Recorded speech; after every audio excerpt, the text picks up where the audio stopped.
Hello, everybody. We'll get started here in about 3 more minutes. Welcome. Let's see here. There we go. I'm sitting on the opposite side of the sewing table I normally do, so been busy adjusting camera angles for this episode. This is episode 4 of Losing My Marbles. That is so me. Of Losing My Marbles, this is the 5th quilt in our Quilts in Italy series, the 5th quilt top that we're piecing out of this book right here. Hi, Tina. Hi, Christina. Hi. Yes, so this is quilt top number 5 out of this book. All the patterns are in this book, and this is what I'm working on. I've got all of my circular appliques done and finished, and as you can see right here, I've made a little sample swatch of my pieces, and they're really fitting together nicely and all that fun stuff. But this is what we're making. There are 289 squares of fabric to sew together. I've got maybe a fourth of that done already, but I will, once that magic number of 6 p.m. hits around, I'm going to explain how I'm doing this because, well, quite honestly, it took the pattern for this. Here's what the finished quilt in the book looks like right here. Isn't that beautiful? And I have to tell you, I was a little apprehensive. Hi, Mia. I was a little apprehensive of making this one because of the 115 circular applique blocks I had to make for it. But you know what? After the first 10 or 20, I really got into it, and it was just a lot of fun to do. And I'm going to make more of them, actually, because I really enjoy the process of making this. In mine, I used batiks because I did not have 28 different Kaffe fabrics, but I have more than 28 different batiks in my stash. So that's what I substituted for it. And I'm putting the colors together in a very random manner. I'm not trying to match the picture in the book on my version of it. What I'm doing, I'm just randomly putting down the pieces in this little tote right here. Here we go. In this tote, these are all my appliques right here, and I just have them loosely scattered in there, and I will randomly draw them as I need them to fit inside my design. So what I'm doing, on page 119 in the book, there's this graph. All of those circles one circle represents a circular applique block. So it's 17 by 17 squares. And what I'm doing is I've broken this up into 9 pieces. So I'm counting it just like a needlepoint. 6 by 6 squares, 36 little blocks, and I'm piecing it. So I started up here. That is this piece right here behind me. Okay? And I'm just piecing it in small sections.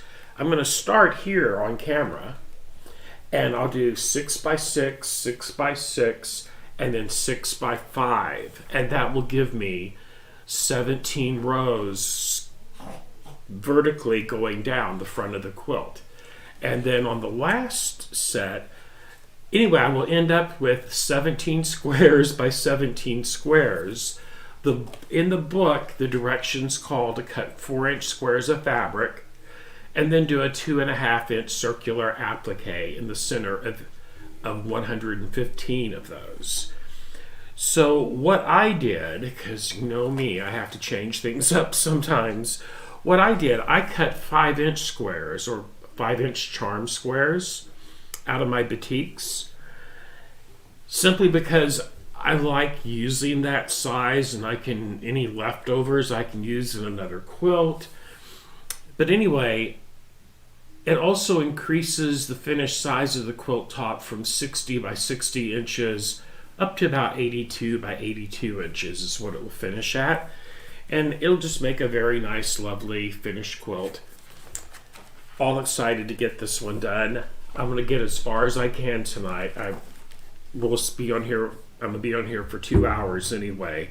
And I'll see where I'm at. Oh, at the end of those 2 hours, I just had my legs under my sewing chair, and I hit the gas release, and it just went down. So let me raise my chair back up. And all we're doing are 1/4-inch seams, but guess what? I am setting this together with one of my sergers. I'm doing a 1/4-inch seam, and I'm using the cover stitch side. You could use a 3-thread overlock or a 4-thread overlock. I am using a 2-thread chain stitch, and this machine right here, let me swap my camera. Hold on. Let me look over here and swap this camera over to this one. There we go. Okay. I am using my Euphoria. And all this does is cover stitch, everybody. So what I've done, I've put a piece, this is embroidery tape, and I just put a piece of tape here to mark where I want my fabric to run to get my 1/4-inch seam. 1 needle, just 2 cones of thread. So 1 cone of thread is for the needle, the other cone of thread on this machine is for the looper, and that means I have a 3,000 yard bobbin. Because when you piece with a serger, you get a whole big cone of thread as a bobbin, and you don't have to wind bobbins. And I love piecing on a serger. So that's what I'm going to be using, is this machine right here. Now then, hi Becky, welcome. Welcome back, Becky. And let's see here. You know what, we're going to get started now. Let me go to my other camera. I have 3 cameras hooked up, everybody. So here are all of my stacks of just plain squares, plain batiks. And this is what I'll be using to mix in with my applique squares. Okay, let me get this out of the way because I am going to lay out my rows. I'm going to do six blocks in a row right now. So I need 2 plain, 4 plain blocks, and 2. What camera am I on? Right here is what I'm going to be doing. Right here. So I've got from there over and down all the way pieced into 3 units, and 3. So right there, it's going to be 2 plain, 1 applique, 2 plain, 1 applique for my first row. So what I'm going to do, this is what I'll be referring to, everybody. So going back to here, hello there, I'm going to draw 2 circular appliques out of my bin, and I'm not going to pick what the fabrics are. So there's 1. I'm going to dig down deep for the next one. The only way I will put 1 back if I pick out the same fabric. And there's another one right here. Okay, those have already been appliqued. And let's see here. So I have a lot of thread, everyone. So I have used probably 40 different threads for my applique thread. Everything from rayon to cotton to metallic threads. So it'll be a nice, good mix. And what I'm going to do now, so these are, and I pulled this one first, so it will go over here. Let me turn that other camera so you can see how I'm laying this out. Just click on the other camera. There we go. Okay. Let me get it over here where you can get a better look-see. So, there and there. There'll be 2 planes in between these. Let me hold that up. There we go. 2 plain and then 2 plain here. And what I'm going to do, there we go. That'll give a much better view right there. Okay, now we're all set. So, what I'm going to do, I am going to, and these are just randomly inserted in these little stacks.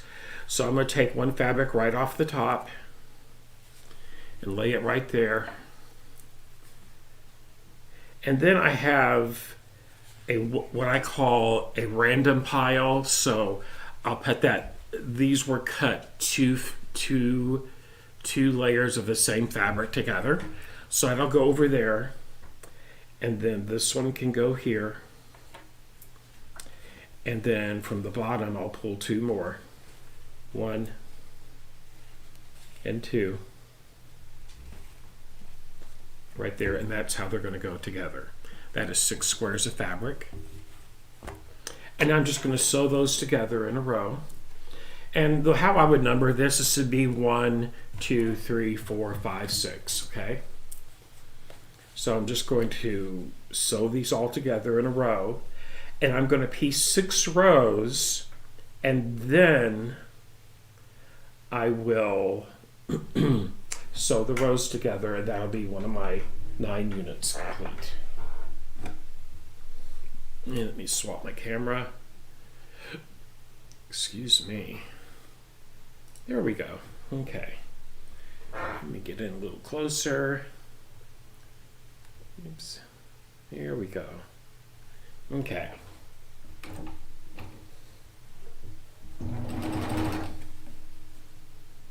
And I have my stitch length set at about 2.5.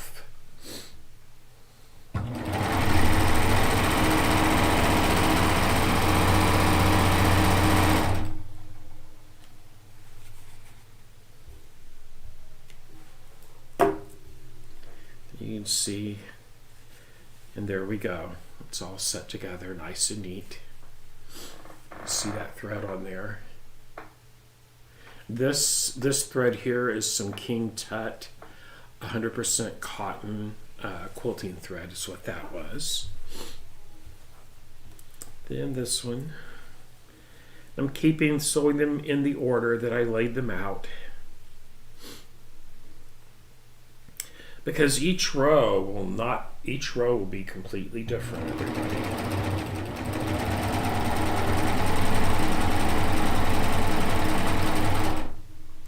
And we'll do 2 more. Yes, you can chain piece on a serger.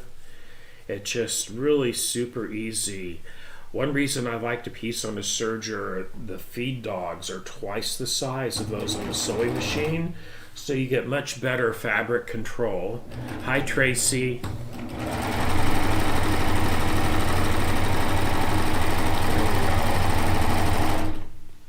Okay.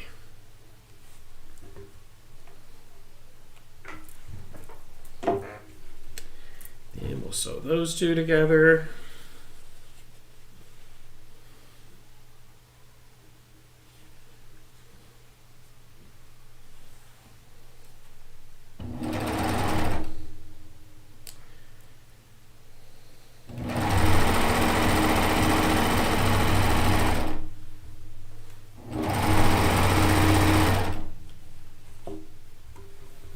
And I'm just cutting off any excess thread as I go. That way I don't have to go back and do it later.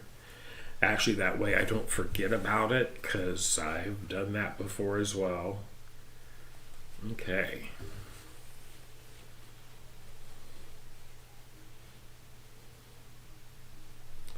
Now what I will do on the row I'm going to attach to this, I will have this row laid out so that I don't put 2 of the same fabrics right side by side.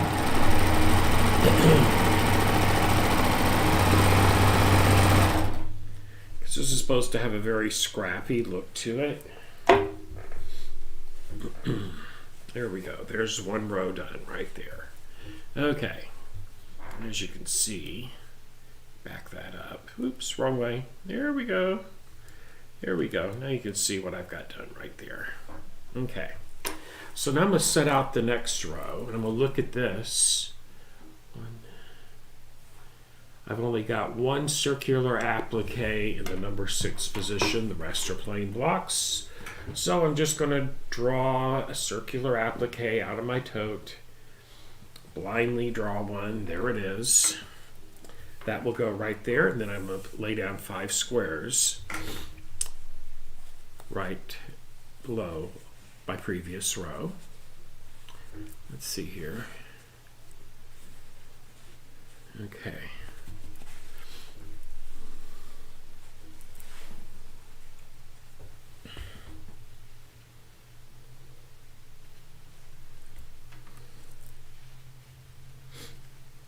Oops.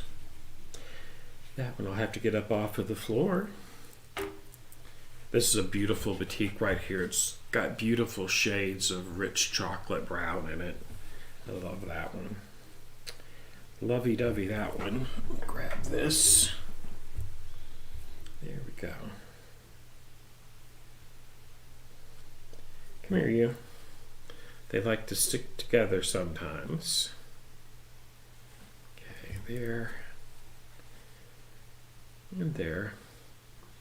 Now I have another pile that has these all mixed up in it, and I'll alternate and sometimes draw from that pile instead of picking it up off of a stack. But there's my next 6 squares laid out. I'm just going to sew those all together. Make another row. And that's all there really is to setting this together. It's not as complex as you might think.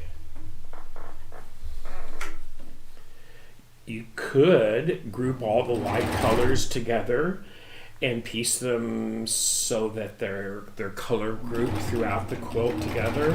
But I just wanted something super random for my first one.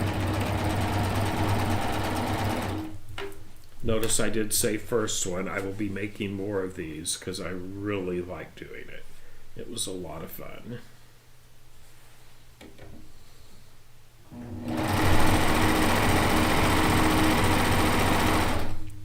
The next one I will probably make with various sizes of circle appliques instead of just the same size throughout. Be very random.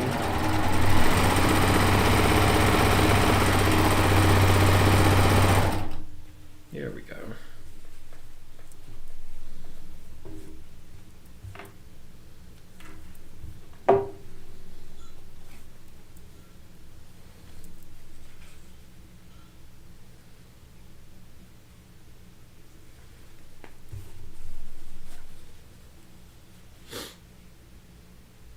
It is a cold, cold day here. It's been a cold day. It's going to be a really cold night.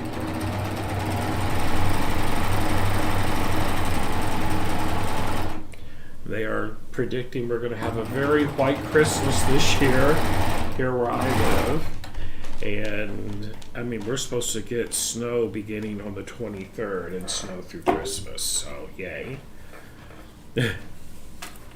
I hope that did not sound overly sarcastic, but that's all I can say is yay. Oh my goodness.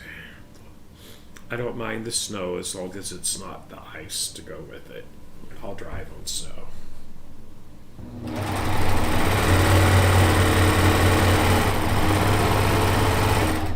Okay.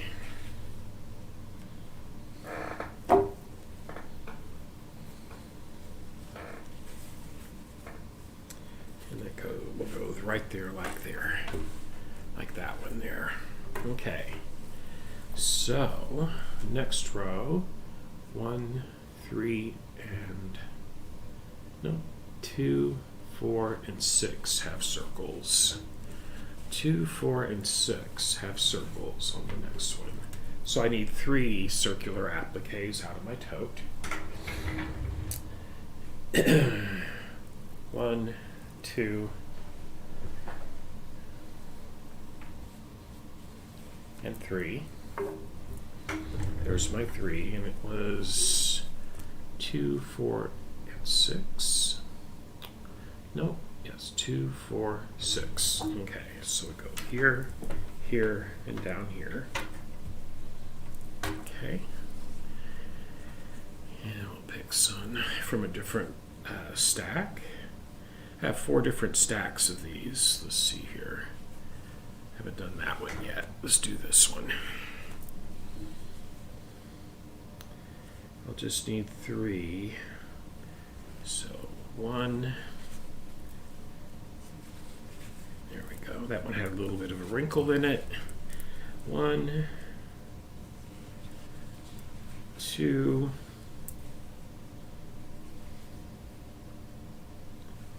and 3. Come here, you. There we go. Okay.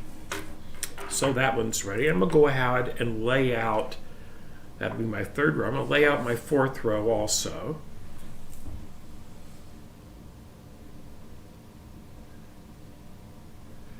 Ooh, Tracy. Yes, it was 22 degrees here about 3 or 4 hours ago. I know it's going to get down really cold tonight. It's quite windy here as well with a strong wind chill. It's just a great day to be sewing, and then I've already got my electric mattress pad turned on. So after this episode is over, Puffin and I are going to go upstairs and watch Netflix in the electrically heated bed. Okay, so that was 2, 4, 6. The next row has circles on 2 and 3. Okay, so I need 2 circular appliques.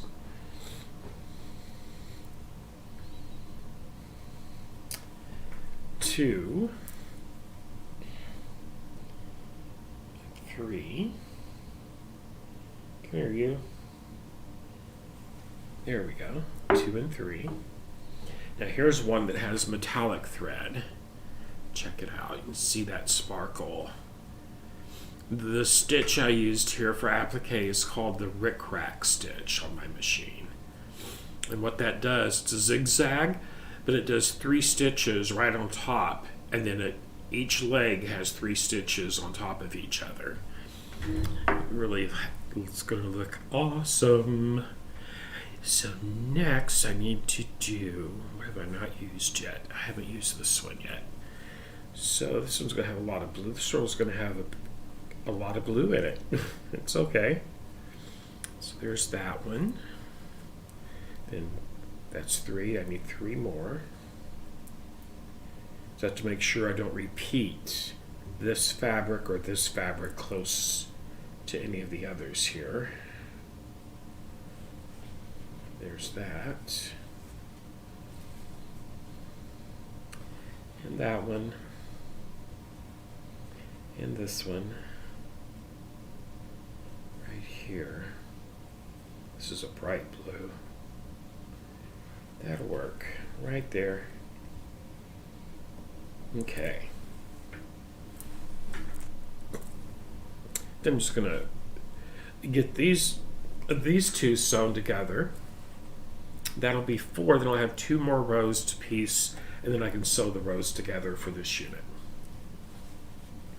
Now that's just, you can make these, if you're going to make this, you can sew your rows 17 squares and sew all those long rows together.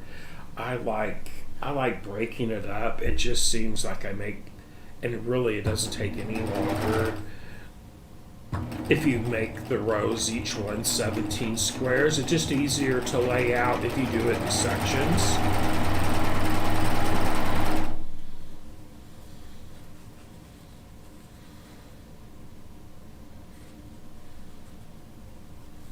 I'm going to completely piece 1 row at a time. That way I don't get my pieces mixed up.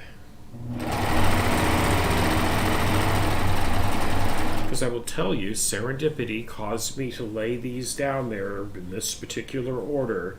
I have not pre-planned how this is all going to lay out or anything as far as colors go. This is just a random serendipitous layout.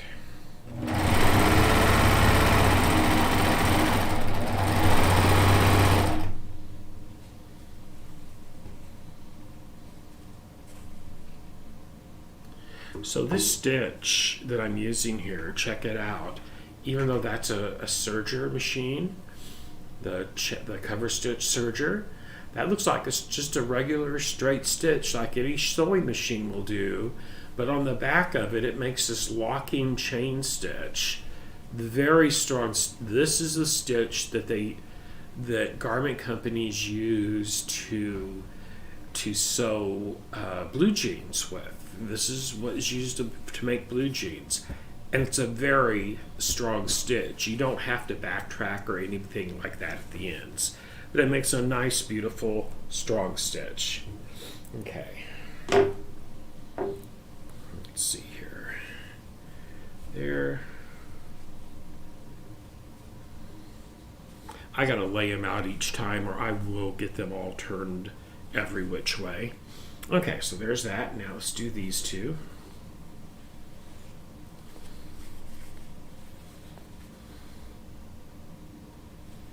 Get those two sewn together.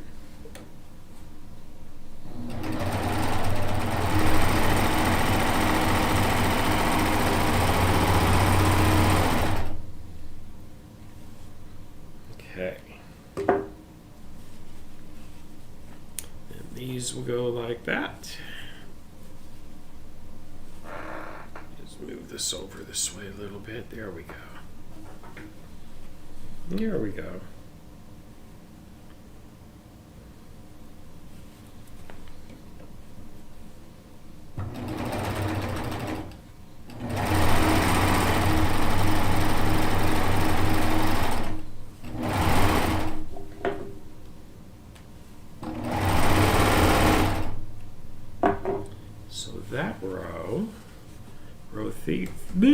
Row 3 is pieced.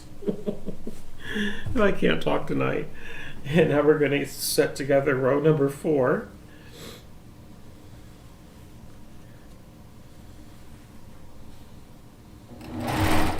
You know, I just rotary cut all of these 5-inch squares of fabric with my Creative Grids ruler and my rotary cutter. But if you have a lot of charm squares in your stash, boy howdy, this is the quilt you can use up some of them 5-inch charm squares.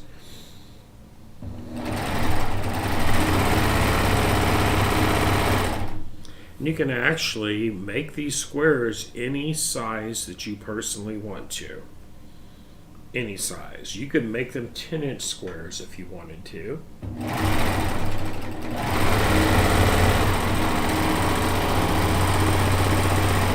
You could make them 1-inch squares if you wanted to. I'd hate to try to do the circular applique on that, but it would be pretty. Okay.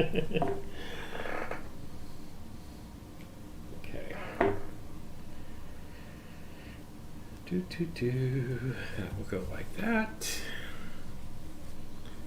That will go like that. Yes, and that will go right there. Okay.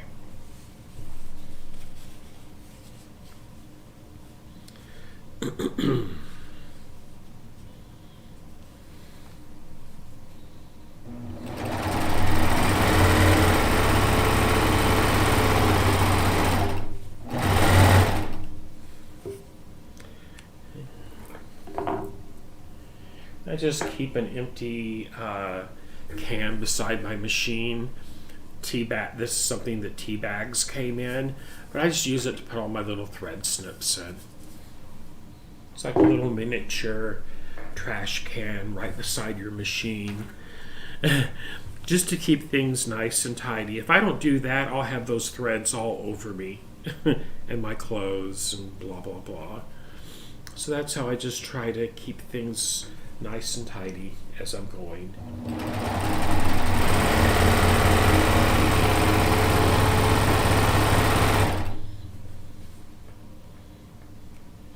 Those little tea cans are also great if you have a button collection to put your buttons in. I have a few buttons. Okay, so that was rows 1, 2, 3, and 4. What's next? Next will be 1, 2, 3, Okay, 1, 2, 3 with appliques, and then 4, 5, 6 with no appliques. So I need 3 appliques.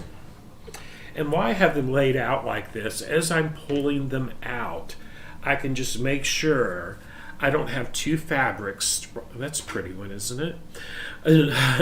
And see, that thread is, this thread is some, this is some King Tut Egyptian cotton quilting thread, 40 weight thread. So 1. And when I pull them out of my little bag, I'll pull 1 from the top, 1 from the bottom, and 1 from the right or the left, and just try my best to keep them as random as possible. I will flip them and fluff them and do all of that fun stuff if I have to. And there we go, but I'm going to reject this because this fabric is the same as this fabric right here. So that one will be used for a different area. And I'll just blankly draw another one out of my bin here.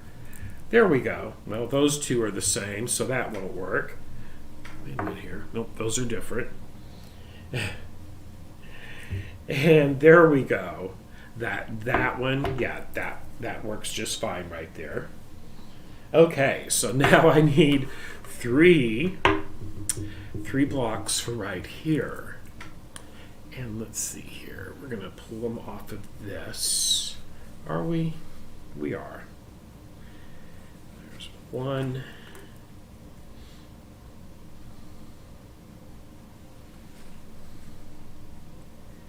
And 2.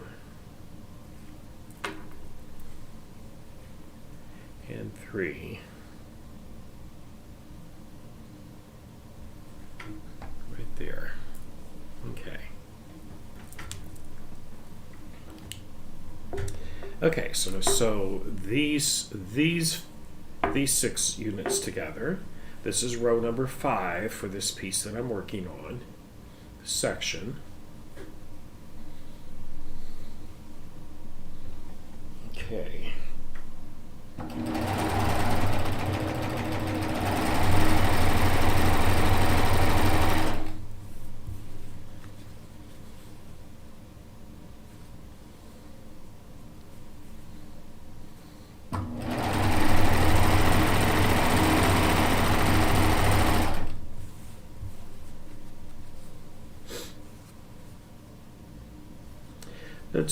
It's really what I like about, really, I love using that little chart in the book because it reminds me of a counted cross stitch chart.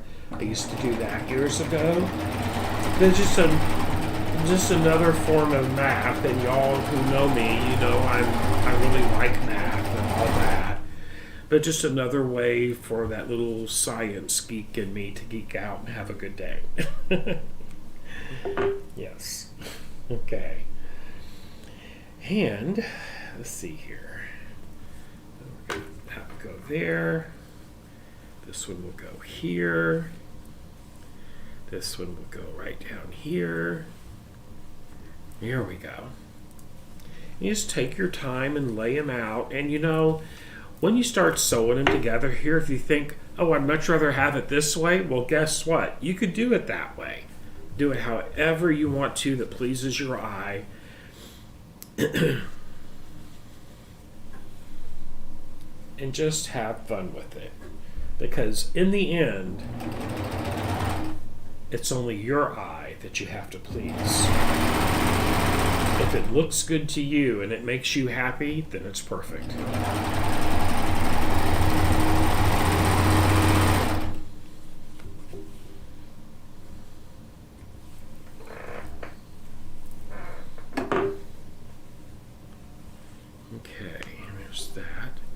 This will go right here. This one will go right here.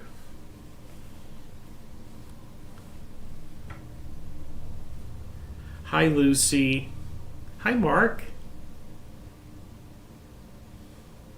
Oh, absolutely, Mark. I agree with you 100%. I love these type of quilts. And I tell you, when I get to one I used King Star. King Star metallic thread in part of it. Yeah, I have found my new favorite metallic thread, everybody.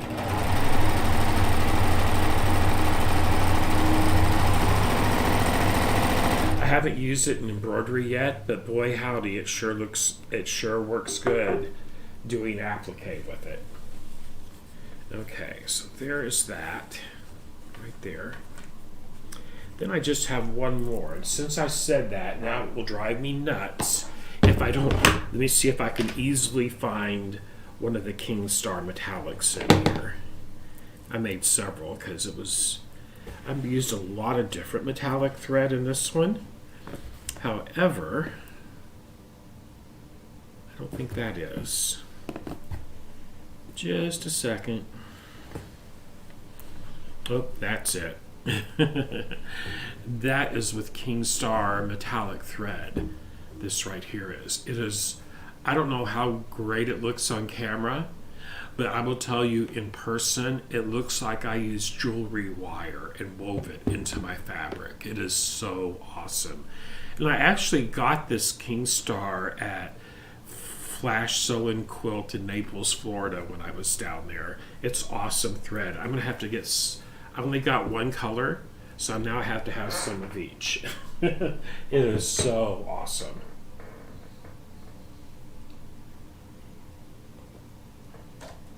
Okay. So, one more row, and that was 1, 2, 3. Okay. Next would be on 2, 2 and 6. So I need 2 circular appliques.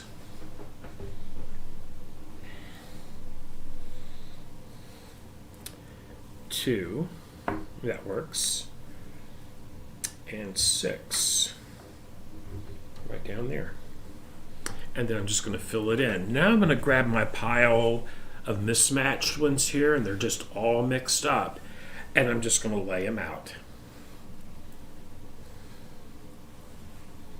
Pull them out and lay them out as I go. I'm not going to be picky. Whatever my hand hits is what's going in that spot. And there we go. Easy peasy. Okay. Now I do have one other stack, and on the next section I'll work off of this one. This is where I cut multiples of just all light colors together. And I'll be pulling some off that. There are some batiks in this stack that are not in the other stacks that you see me pull from. And I've got more batiks. I found another little stash of it today. So for my next one, I will have more batiks to add to what I already have cut. Okay. Here we go.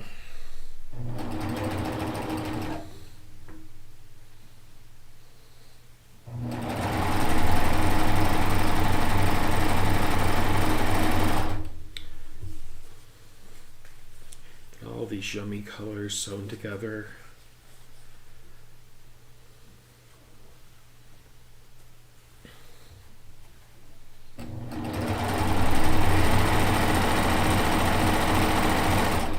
But I really did enjoy the circular applique using that circular attachment. It actually was much faster than doing it in an embroidery hoop. I will tell you that. It also gives it a completely different look and texture.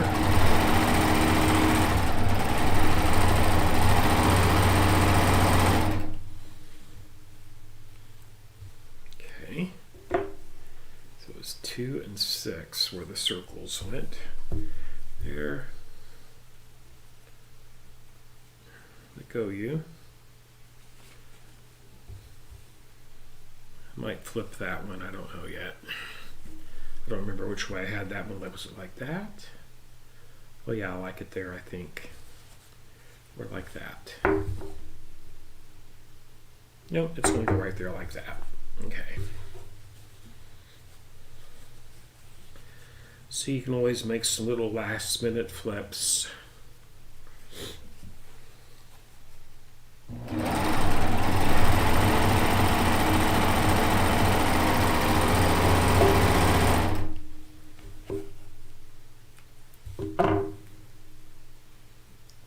thread.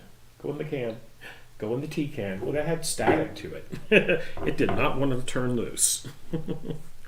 Okay. Hi, Lucy. Okay.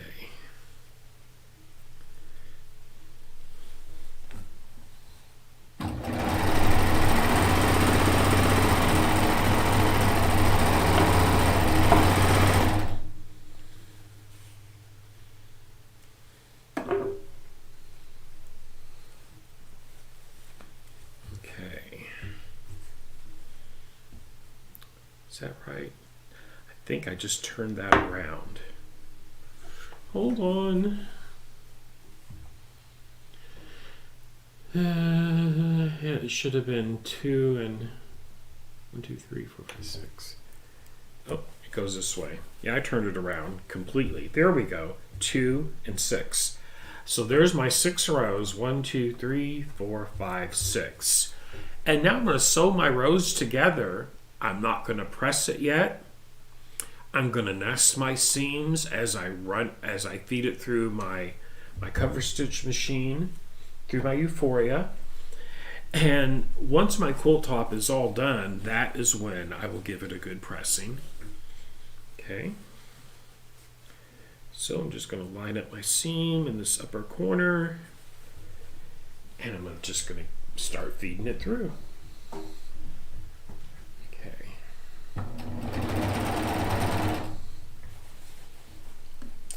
And as you can see, I'm just letting it hang over the front of my serger here.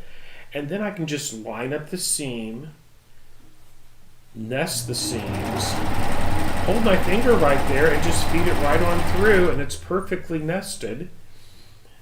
No pressing. If you have to press, it's okay. Go ahead and press before you do this.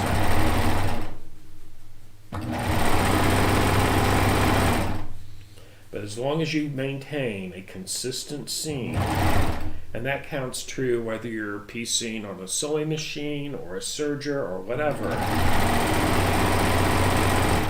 if the seams are consistent in size, it will fit together perfectly.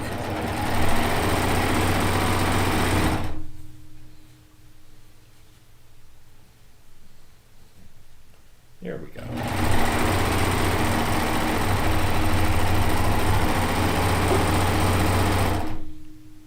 And in the book, this did not have a border on it. I'm still debating in my head whether I will end up putting the border on this. I don't know, but check it out. Look at that. Very perfect matching.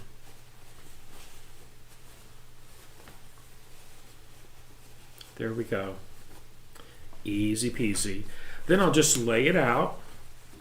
This is 6, this is 5, here's 4. That'll just slap right over on top of it.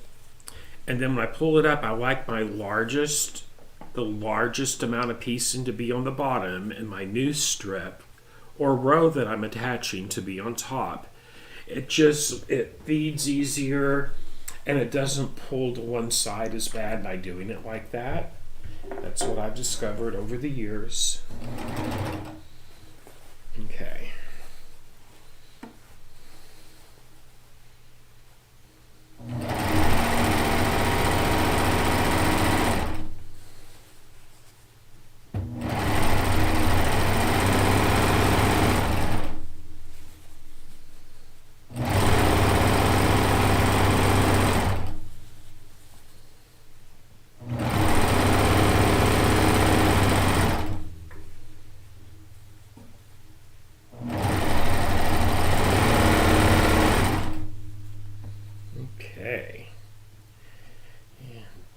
Here.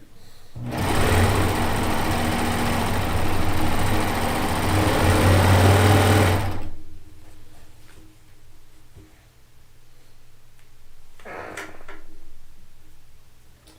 need to put some, wet is really just sticking to my fingers pretty strongly, so I'm going to have to put a little bit of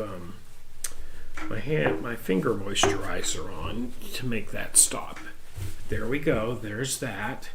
I'll be right back. I'm going to go grab something from the cash wrap in the shop to put on my fingers because they're so dry. Be right back.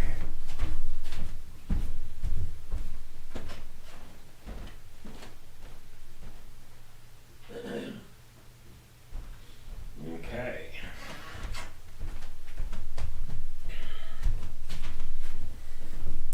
And I bought this stuff at a shop in Colorado. I don't remember if it was in Fort Collins or Loveland or Thornton or Denver, but it's this stuff right here. This is awesome stuff, everybody.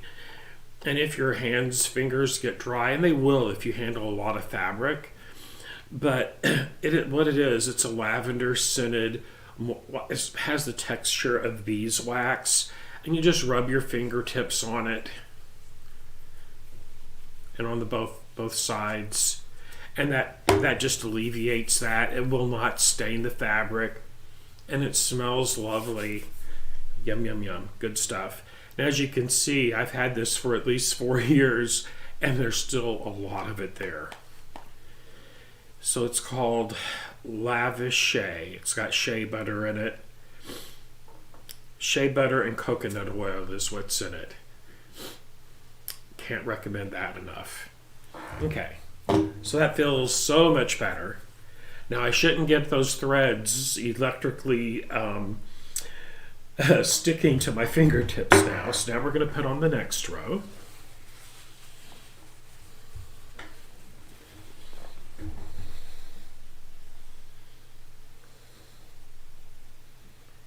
Okay.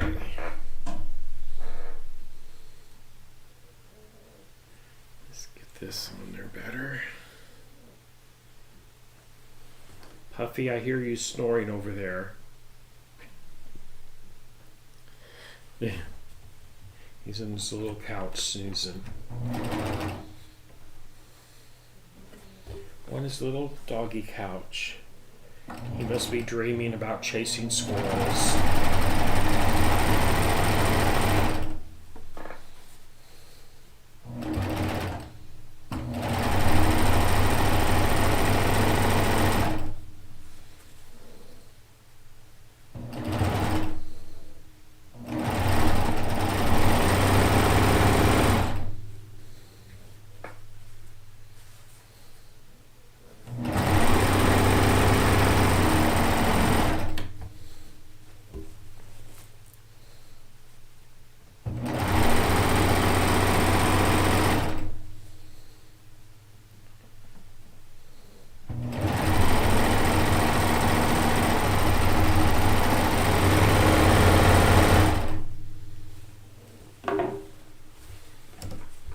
Okay.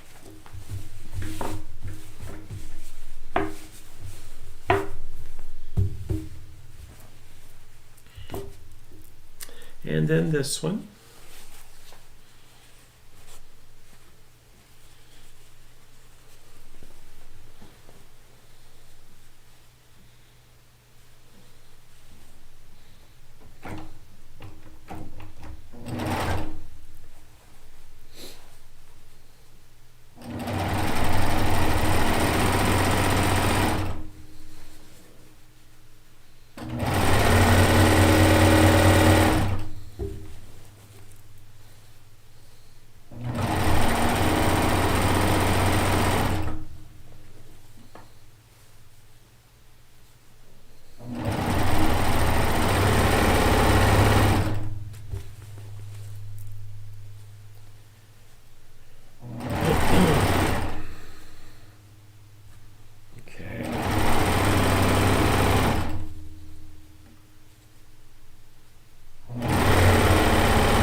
And when I cut those, I just cut it so there's like maybe a 1/2 inch tail on it, something like that.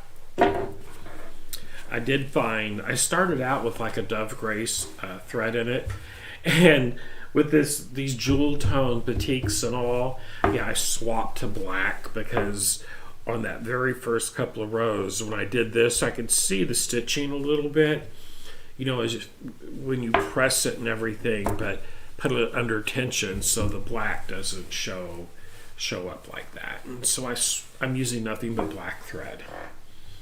And that's because most of the batiks in this quilt are rather dark, except for something like this one, and then this yellow piece up here.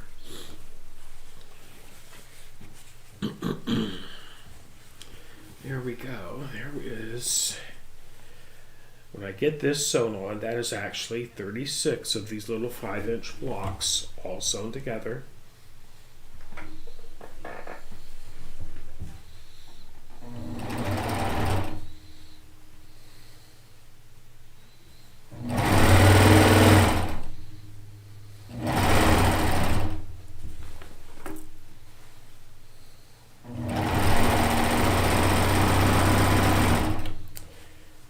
I'm going to be having I'm shooting a lot of footage right now to edit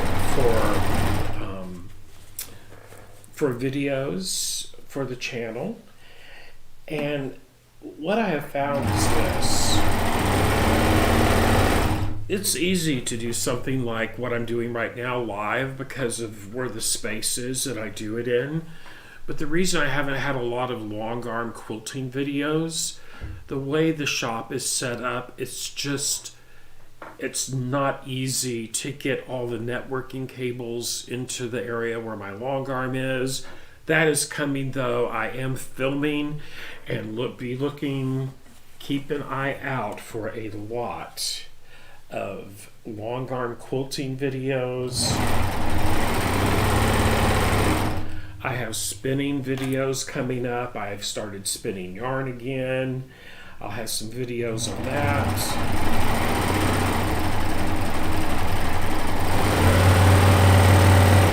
And once, I'm also going to have some videos on using a drum clock carder to blend my hand-dyed wools and silks and fibers into bats to spin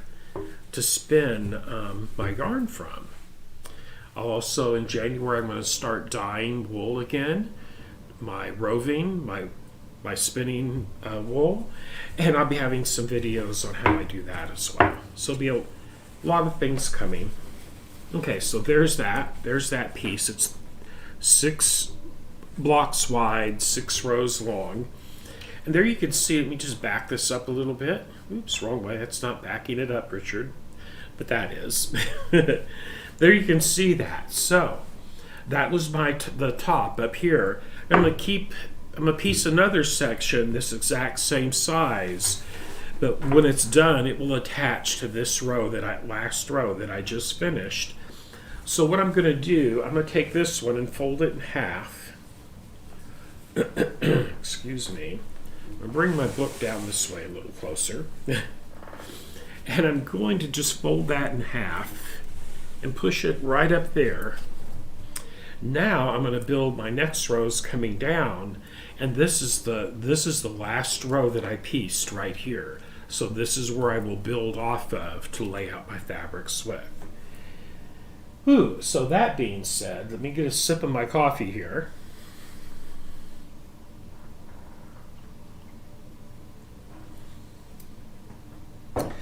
Yeah, I thank you, Mia. I think aren't they beautiful? I just love this. This would make a nice snuggly quilt to get under. And I will tell you that because these are 5-inch squares, the blocks are 5 inches, this would be great to free motion in a long arm. It also would be a great one to quilt in the embroidery hoop on one of these the Altair, Meridian, Destiny, Solaris, and use those decorative fill patterns in IQ Designer and just put a different decorative fill in each one of those. That would be beautiful also. So there's many ways you could quilt it. You could quilt it also with a walking foot and just go put your quilting lines corner to corner, and then it'd make a nice checkerboard fashion, or you could actually just quilt it in the ditch if you wanted. There's so many ways this could be quilted, is what I'm trying to say. So let's see here. Next, I need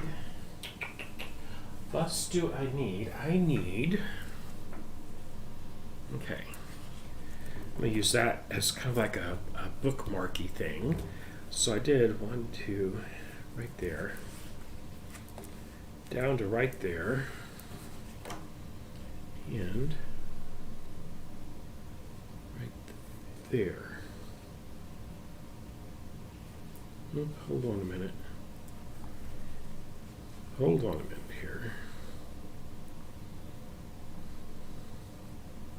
Right there. Is that right? That's right. That's right. Okay.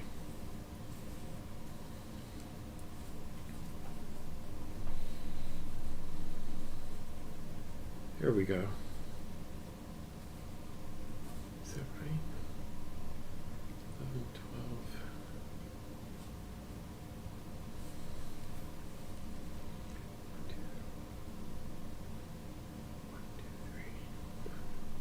That is correct. Okay. I thought I didn't think I had it lined up to my graph, but I do. Okay, right there. So, let me take another one of those. Of course, this will never stay in place, but this will get me my eye trained to where my stuff is at. Hold on. Go right there. There we go. So I need one. So with my next ones, I have appliques in 1 and 2, and then 4 plain. Okay, 1, 2, and 4 plain. So I need 2 circle appliques. Randomly draw 2. Here's 1. Excuse me, and 2. I'm going to reject this one because that's the same fabric right there.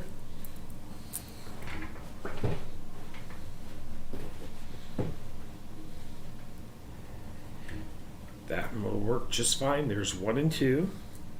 And now I'm going to pull my other fabric pile. Put these back in the mix right there. This is my mix match pile right here. I'm just going to start pulling them out and laying them down. Okay, just making sure there's not 2 layers of fabric, because that's pretty easy to do on some of this, that's for sure. That needs pressed. So we'll just grab another one since I kind of sort of selected that one. Put that one there. Then I've got my eyes shut. I'm just going to pull one out of here. Right there. That'll work. Okay.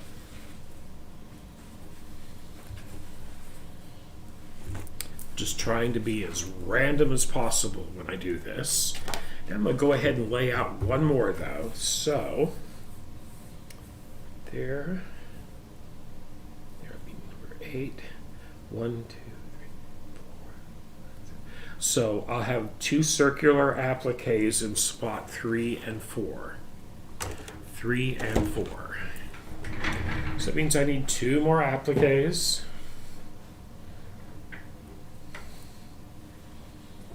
1, 2, 3, too close together.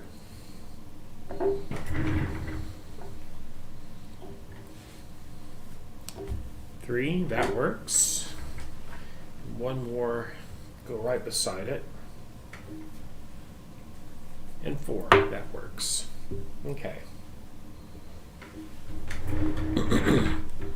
And then I'm just going to fill in with my little pile right here, and I'm just going to shut my eyes and pull one out of my hands. Okay, there's one. There's one.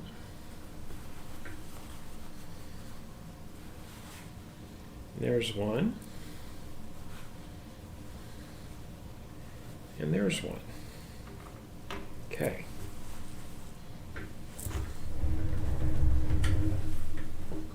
I'll tell you, you don't realize how much these fabrics stick together until you're trying to just pull one out of a bag or a bucket or something, because right there I see I've got 2, so that was my top layer and I will use it.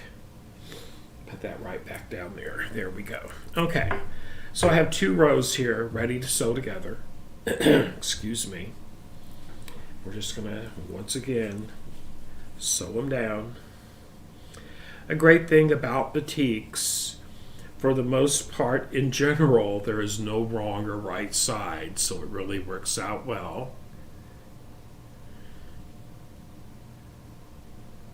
Becky, that is a wonderful idea.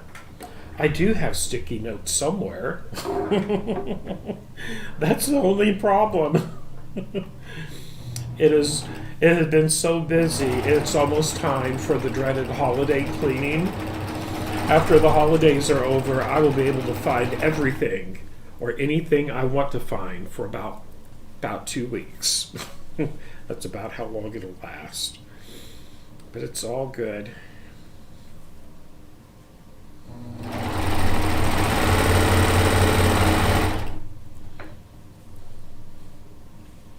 And those 2.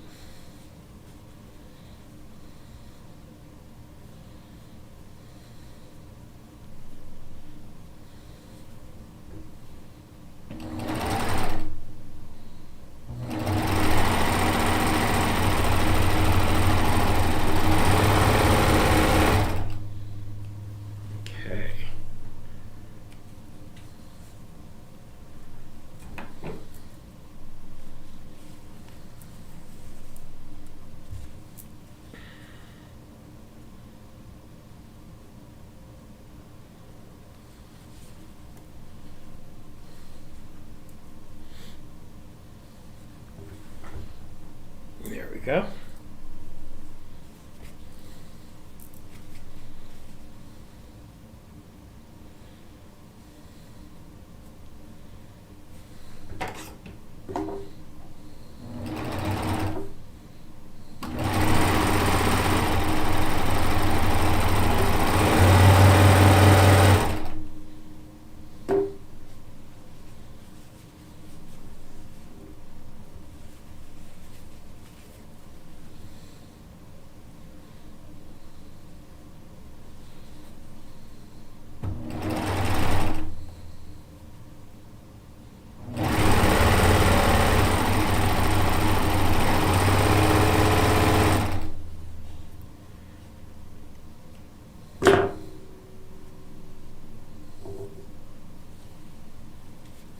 Thread is sticking to the metal tea can now, but it's not sticking to my fingers. So that certainly, my little salve certainly did the trick. My finger moisturizing butter.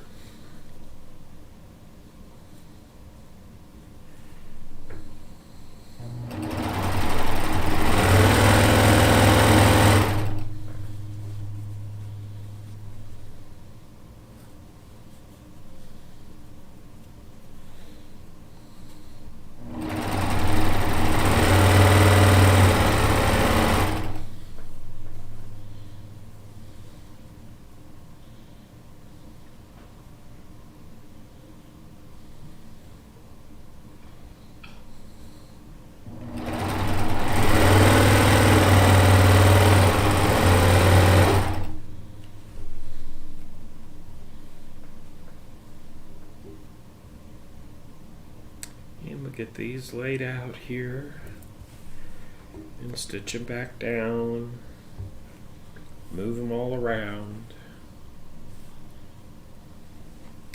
May want to adjust, do a final adjustment on this row.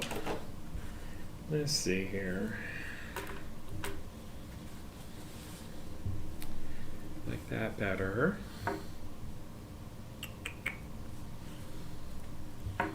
Yeah, I like that better. Okay.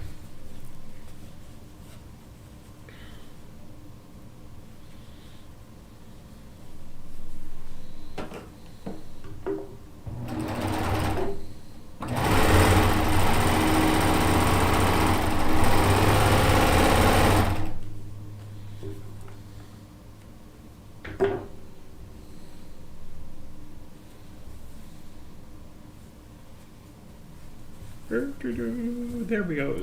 3 and 4. That's right, 3 and 4 on this one. 3 and 4 is where the appliques were.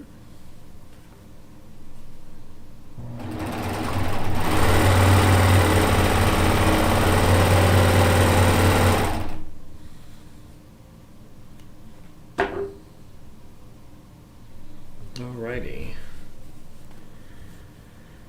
Okay, right there is where that will go, like so. Then, it was rows 1 and 2 for that one. In the book, it's actually on line 7 and 8. So this would be 9, 7, 1, 2. Back to 1, 2 this time. Make sure, 1 and 2. Correct. So circulars on 1 and 2, just like right there.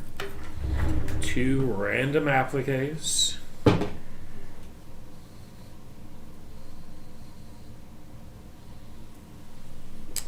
There's 1 and 2 right there. And then we're going to pull from our little pool pile again. Our little pool pile.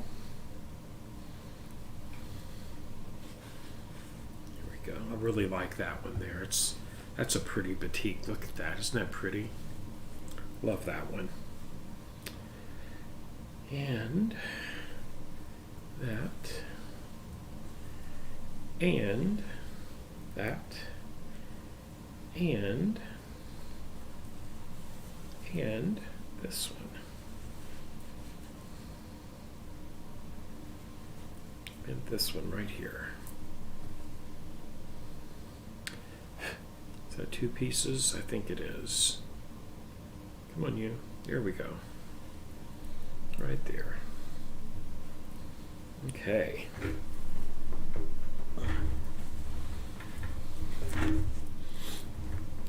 Okay, so that would be 1, 2, and 3. I'm just going to scooch these up a little bit, make a little more room. There we go. I'm going to lay out one more.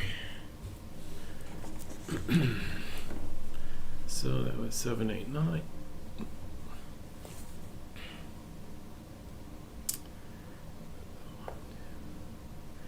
1, 3, 1, 3, and 5. I need 3 circular appliques for the next row. 1, 3, and 5. Okay. 1.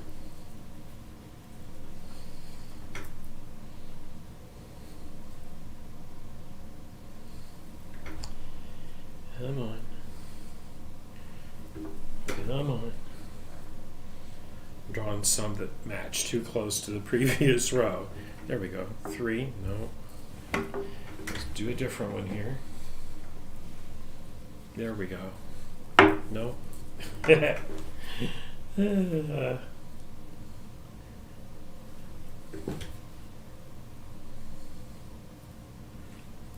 3. 1, 3,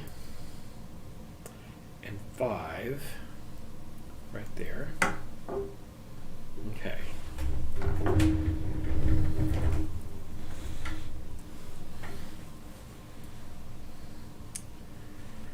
So 1, there's 2,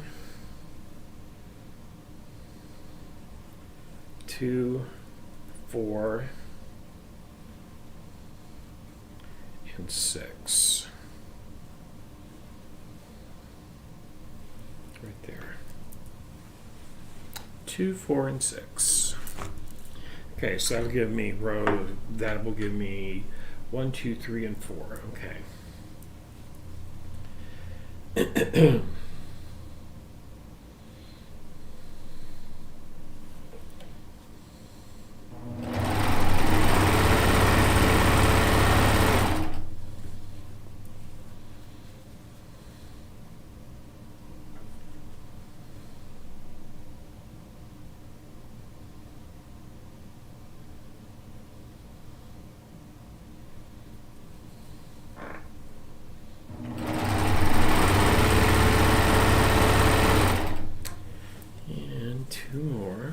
get that row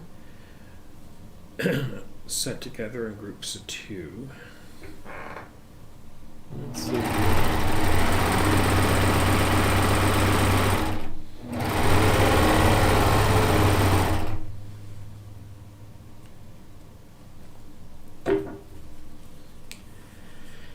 This one was, what was this one? Oh, yes, it was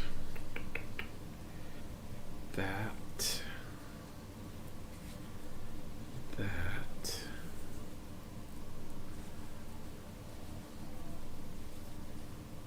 that's right, 1, 2. Do I want that there or flipped? Right there. Okay.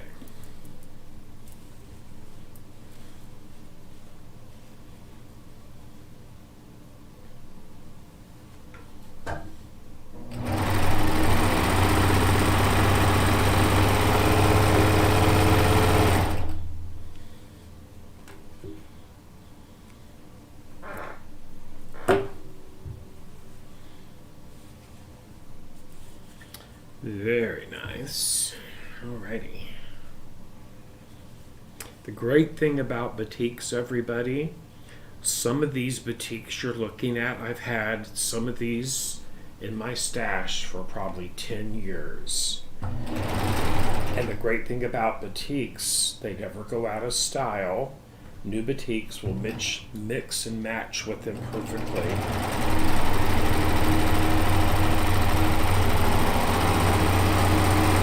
You never go wrong with batiks. If you're building a fabric stash, I will tell you batiks is something to consider because you can mix and match them regardless of their age. Okay. And then we'll do this row number 4 here, which is actually in the book row 10.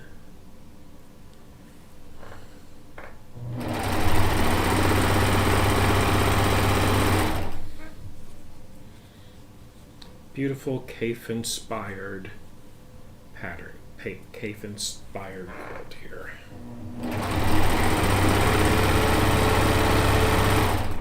And that's when I look at a quilt book, I don't always make an exact duplicate of a quilt in a book. I use a pattern that I like to inspire me to add my own touch to it.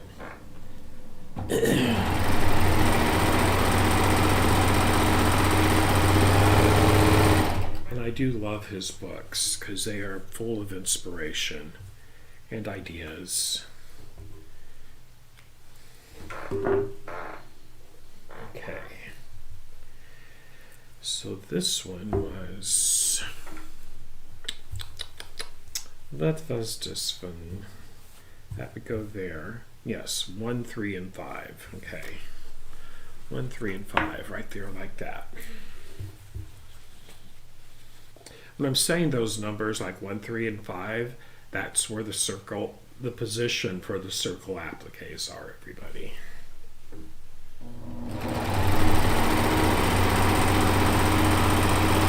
That's how I'm keeping them in sewing order in my head. Hopefully it translates to what I actually do. I've only had to rip out stitches 3 times so far on this particular project. Okay.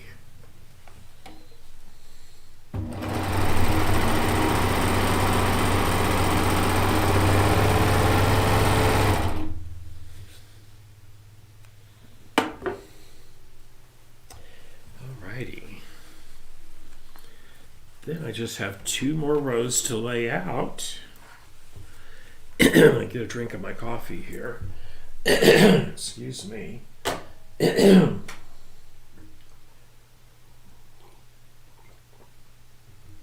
Alrighty, that was good. I needed that. So, let's see here. Right there. I just did that one.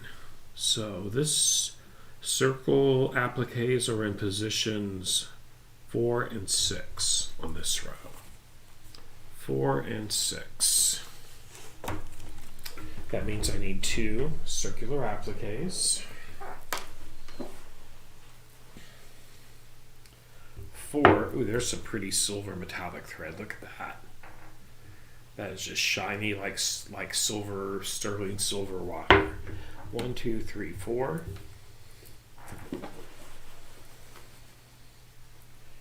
And right there, well, that one's going to have 2. And then there's one of the Fire Star gold metallics right there. 4 and 6. And then the rest will fill in with plain squares.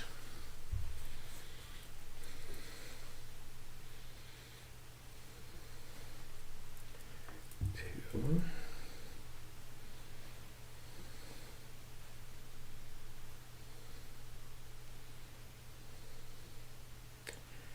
Come here, you. Separate. I only want 1 of you, not 2 of you.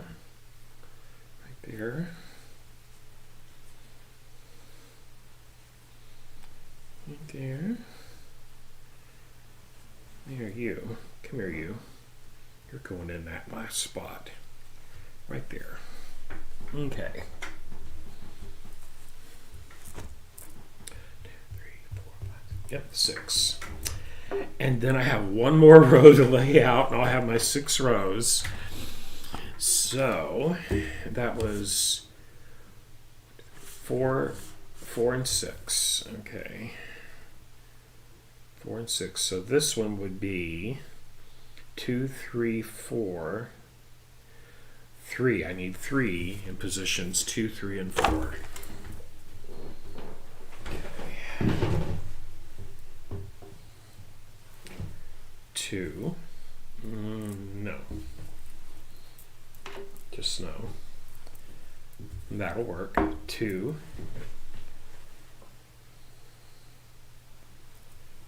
3.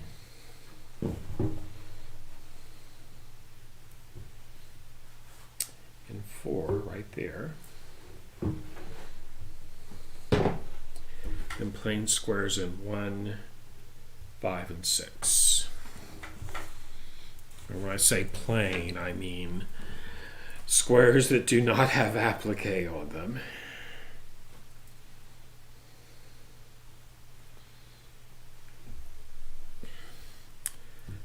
There.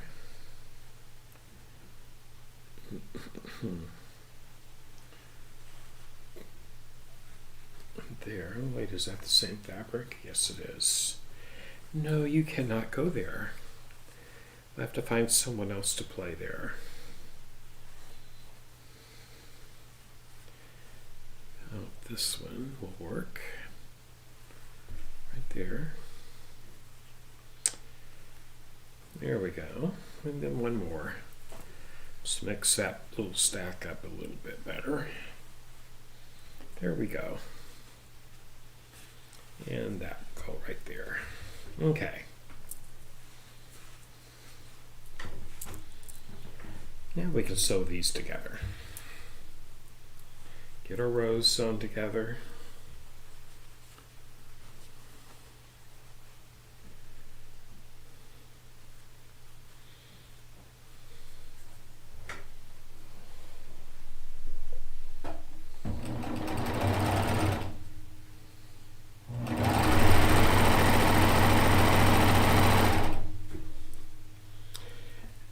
To show you, I have some more Kaffe books that I've acquired this year. I'll have to show some of those to you.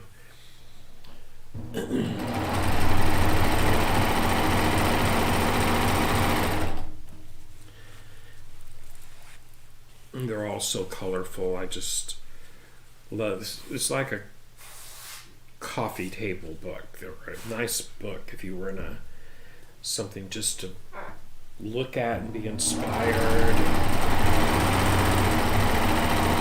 These fabrics are such happy fabrics. I like happy fabric. Okay.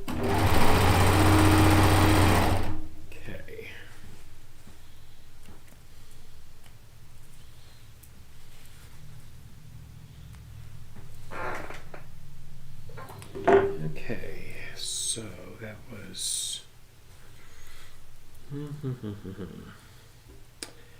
it was 4 and 6.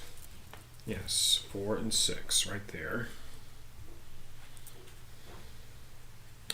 4 and 6. Okay. With that new, it's going to go right there. Okay.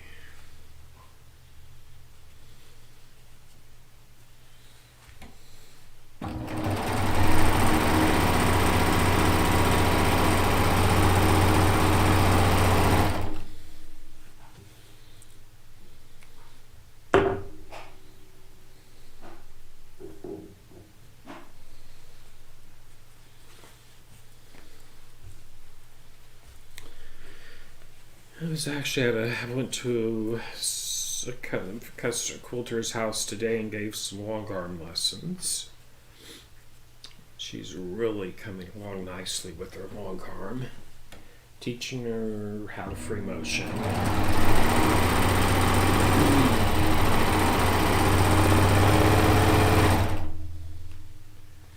I always like seeing a new quilter get all excited about the process. It's always fun. Okay, there's that one.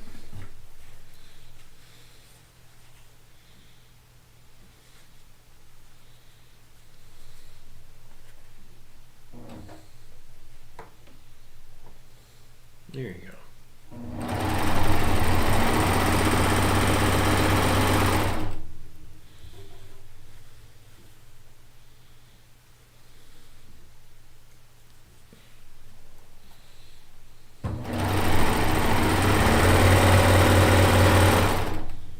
Okay. We're just moving right along right now.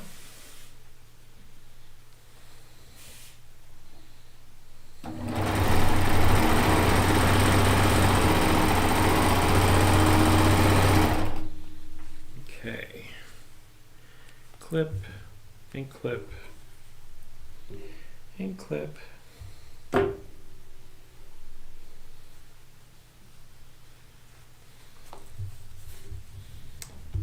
go there. Yes, it was 3, 4, and 5. Right. 2, 3, and 4 is what this combo was. So that can stay there, or I could flip it. It's going to go right there like that. Wait, metal, no. There we go. That's good. Not sure. Let me think here. Like that too. Those are different threads. Right here like this.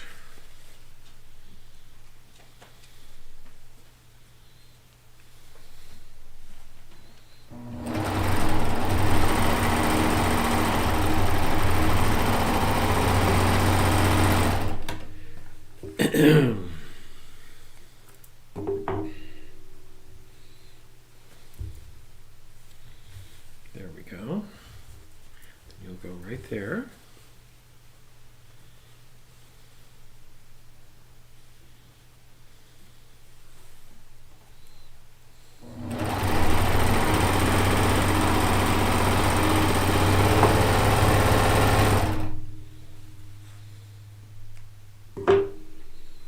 Okay, I think that is my 6 rows for this section.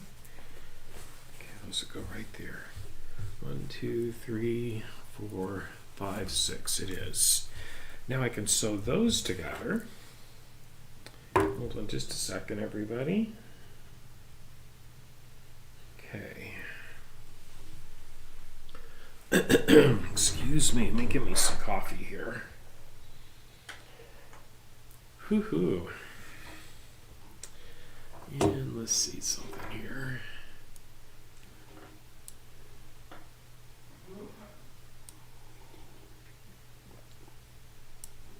Okay. So now I'm going to set my rows. I'm going to set this unit together. This is 6 by 6. each row, 6 rows. Each one has 6 blocks in it.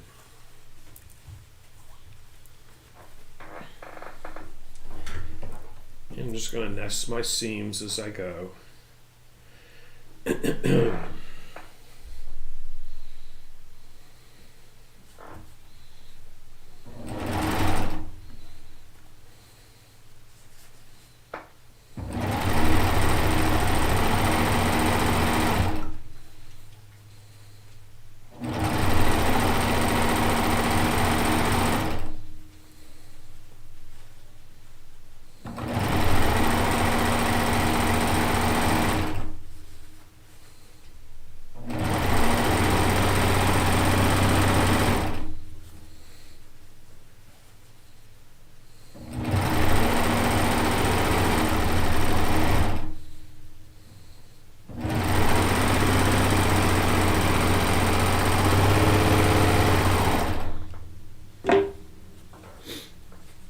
Okay, that's 5 and 6 together.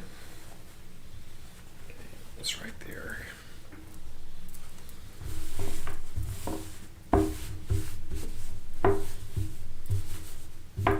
Okay, those 2 rows had 3 metallics.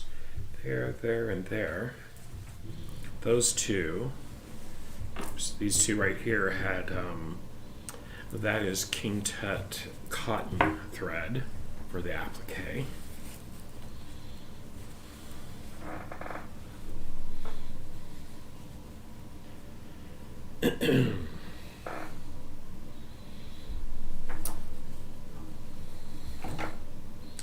But this is a great technique to use. You can use up a lot of scraps this way of fabric,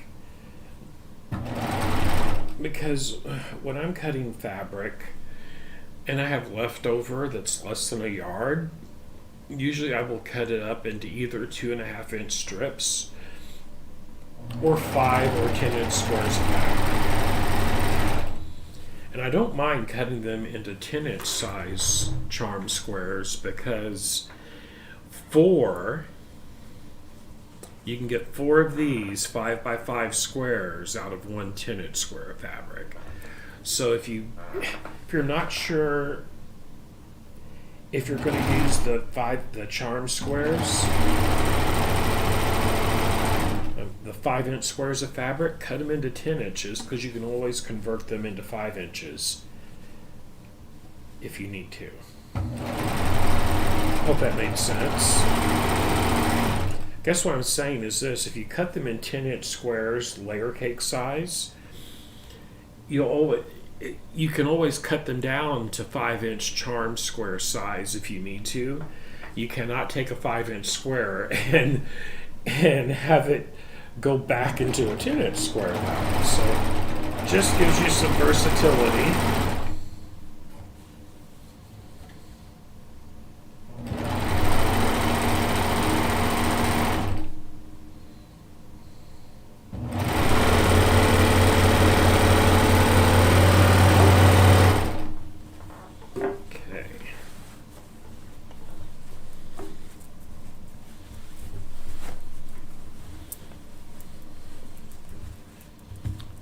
Put this one on there.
The scrappy quilts like this really bring back wonderful childhood memories of my Meemaw and my aunts, because they made a lot of quilts out of scraps back when I was a little kid. And boy howdy, I can just see my Aunt Cleo making a quilt top like this, or my Aunt Macy.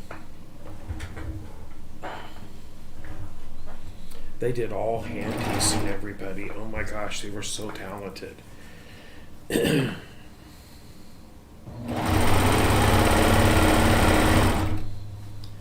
they all made log cabins.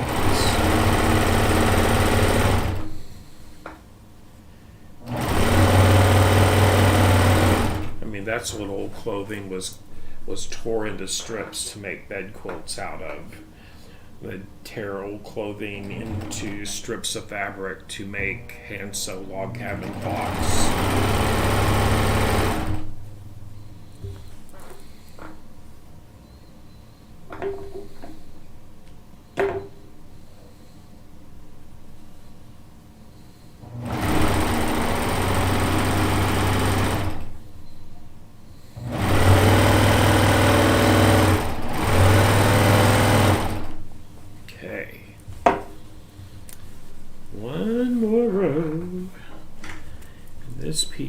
This unit will be done. Come here, thread. I'm going to snip you right now.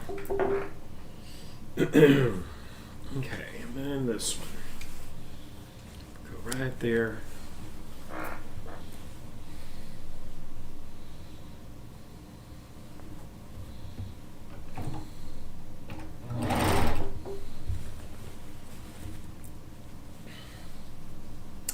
And I've already got I wasn't sure if I was going to do another quilt out of the Quilts in Italy book or move to another book, but yeah, another one's caught my eye in there. And we'll talk about that a little later. And I think it'll be a fun one to do.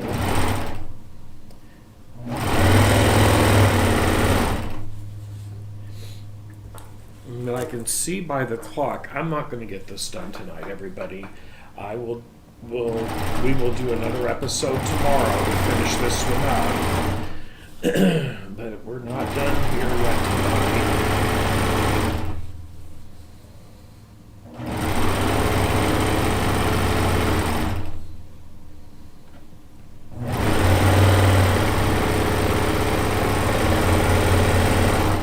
What I am going to get done tonight, I'm going to finish this center section and sew my first section that I've made off camera together, so it's 17 long from top to bottom.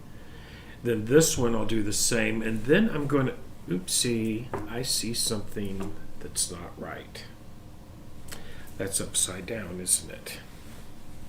Check this out. When I just noticed this, I know that row does not go there because there's the like fabrics together. So we're going to flip it. Nope, I had the wrong side up there. There's the row I just put on. Let's see if that matches and looks a little bit better. 1 and 2. I thought, oh no, wait a minute. What did I do? Thank you, Tracy. Okay, so there's that. Now I got 5 more rows to make to finish this center row, because there's 12 rows and it's 17. So just 5 more rows, and then I can sew these all together. And then I'm going to see, because I just thought of something. I have not had anything laid out to see if the piece that goes over here, hold on, the section that goes here, how these fabrics will line up. I may have to do 117 square row to join this 17 rows to this 17 rows, so I don't have fabrics butting up on each other. We'll see. We'll find that out momentarily. Okay, so we're going to do 5 more rows, 6 wide, 5 long, and then we'll see where we're at. Let's see here. So that would be 1, 2, 3, 4, 5. Right there and right there. So on this one, it's 1 and 2, 1 and 3, and the rest are plain. 1 and 3, and the rest are plain. So I need 2 circles, 2 circular appliques. There's 1.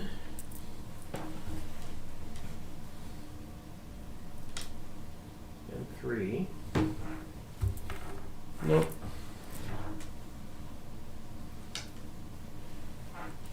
There we go. 1 and 3. The rest are plainies.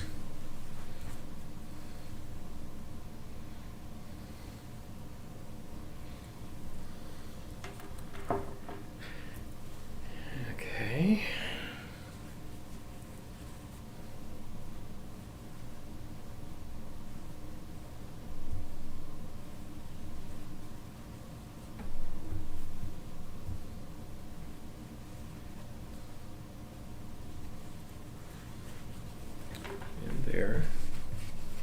There we go. 1, 2, 3, 4, 5, 6. Okay. Then the next row below that would be right here, 7. 1, 2, 3, 4, 5. 1 circle in position 5.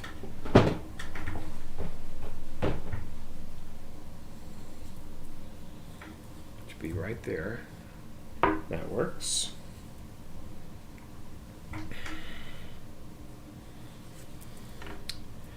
And 1.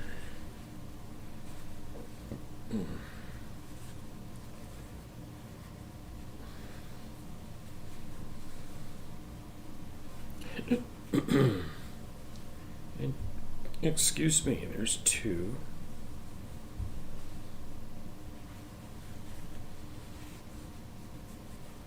There's 3. There's 4. That's 5, and I need a number 6. And you're going to be number 6. Right there. There's a 6. Okay. We'll get those sewn together.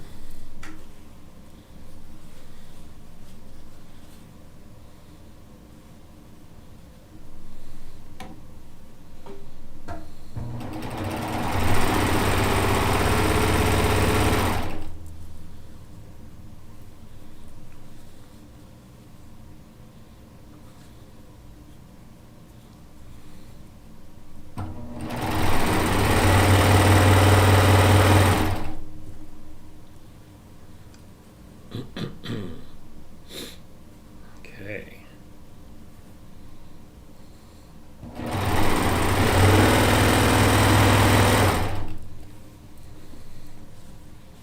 And then those 2 for the next row. These are actually, according to the graph in the book, rows 13 and 14.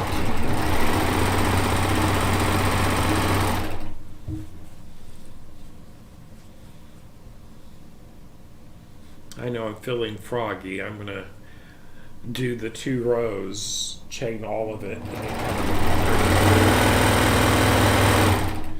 We'll see how that works out for me, right? I can't do that. That had a fold in it, and it's not square. So let me just grab another one like that from this stack. There would you be. Right down here. Come here, Jew. Come here, yo. There you go.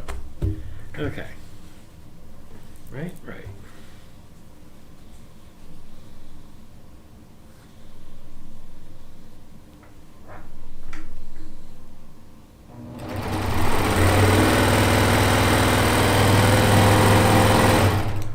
Okay. 1, 2, 3. And 1, 2, and 3. Get our excess thread cut.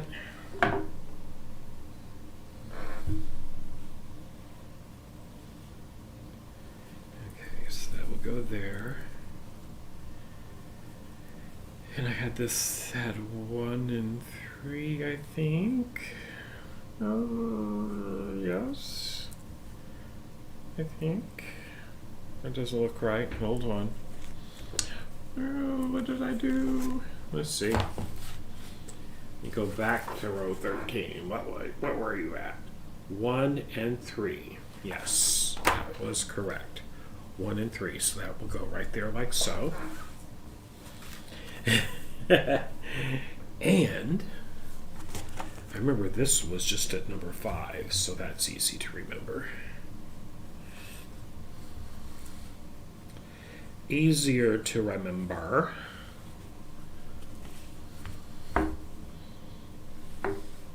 Yep, right there. That's what it's going to be.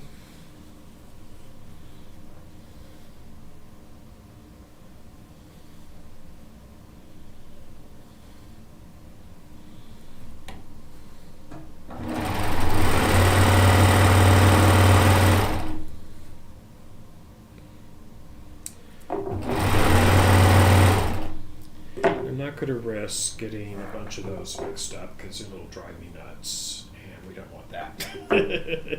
Talk about losing your marbles, right?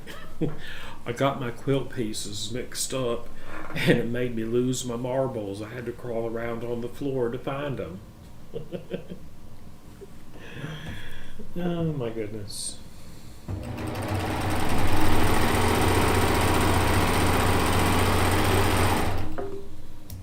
Oh, behave you. There we go. There we go. Okay.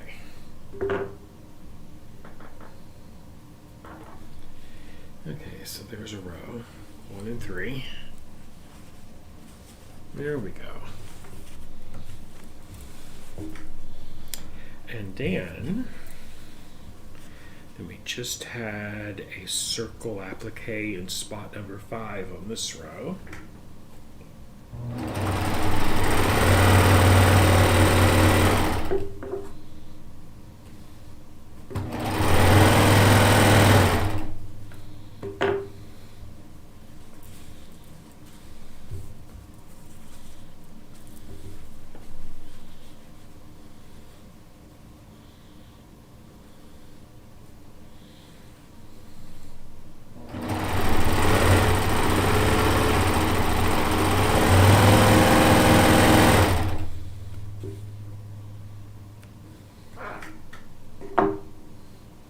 I like quilts with geometric shapes in it. It's one reason I've always loved quilt making is the math and geometry in them. Yes, they do, Mia. And I tell you what, just doing this with the metallic thread, I didn't have any issues whatsoever with any of the metallic thread I used out of my stash. I used King Star, I used Madeira, I used, believe it or not, I had some really old Coates and Clark from many years ago, and I didn't even have any issues with that, which was amazing. And I had some Floriani metallic and some Hemingsworth metallic. And they all just stitched out perfectly using that circular attachment. It was a lot of fun. Okay, so I'm going to lay out some more. 2 more.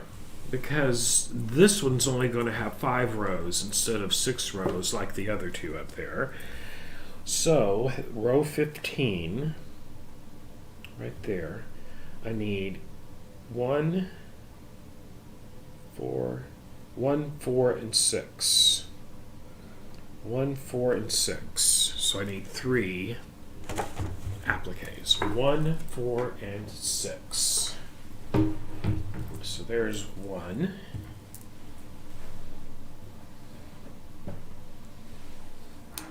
1, 2, 3, 4.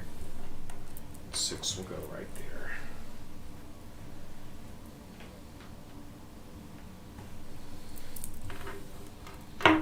There. Okay. And then we'll just, as before, fill in with our plain squares.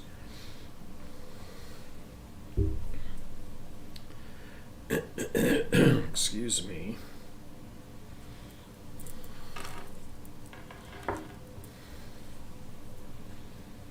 Do do do. Do do do do do do do do do do do do do. Let's see here. Put that one in right there. I have to use some other stacks for the next row because that one I've been pulling out of is getting a little thin. So it's all good. And I'm going to do one more row. Let's see here. So that'd be row 16, 2, 2 and 5. 2 and 5. I need 2 circular applique blocks. 2 and 5. 2 and 5. Right there. Then we'll use one of those. Just however they're stacked, I'm going to take one in order as I go down. Okay. If I'm going to do that, I'm going to place this one right over here. So that was one. Here's one here. Come here, you. And then go down another unit stack. Pull one of these out. I'm going to skip that because this is the same as what's right here. Let me back that camera up a little bit.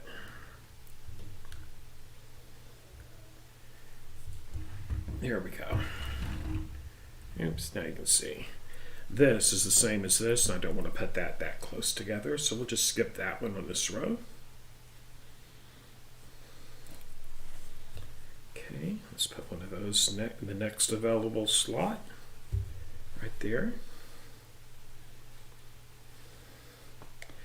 And this one will be next. I think that's 6. 1, 2, 3, 4, 5, 6. Yes. Then I have one more row. I think 1, 2, 3, 4. One more. And it would be 1 circular applique in spot number 4. 1 circular applique in spot number 4. So we'll randomly draw one.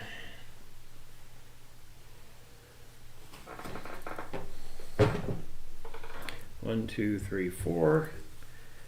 That is what came out of the bucket. That was my last one here. So next in the stack is this. Go there. Then this one.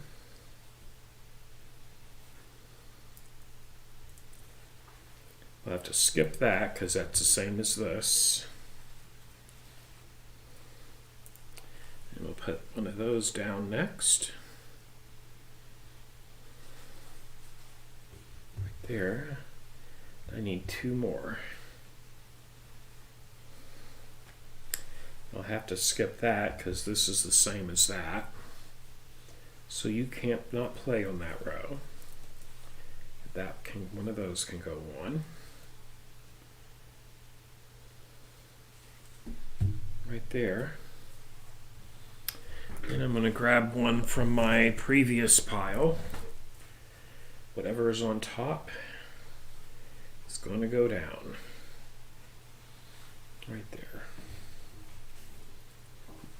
Okay. Now I have my last, once I get all of these rows made and sewn together, I'm going to piece that whole 17 row unit. This goes right down the middle of the quilt. I'm going to sew it together. Okay. So let me think here. Yes. I'm just going to do it this way. I'm going to chain piece all 3 of these rows at the same time to get them started.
There's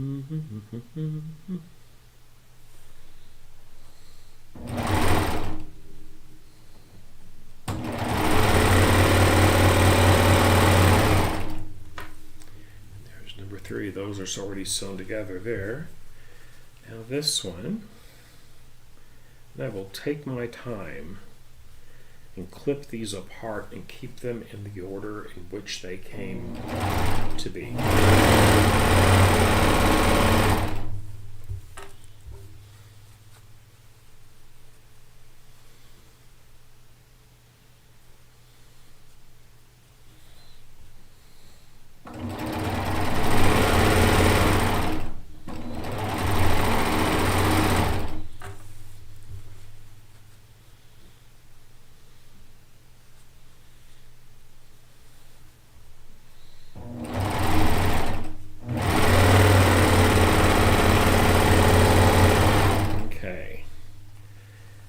Take my time.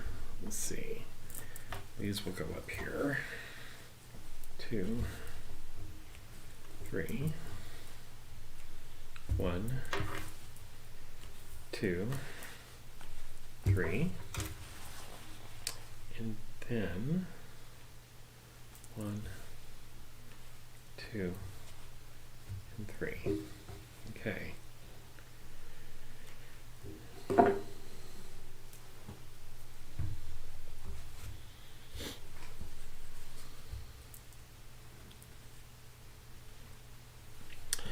Okay, now then, I will re-look at my book again because 1, 2, 3, 4. Yes, 1, 2, 3, 4. That is correct. Okay. I'm just going to open these up so I get a visual look at them.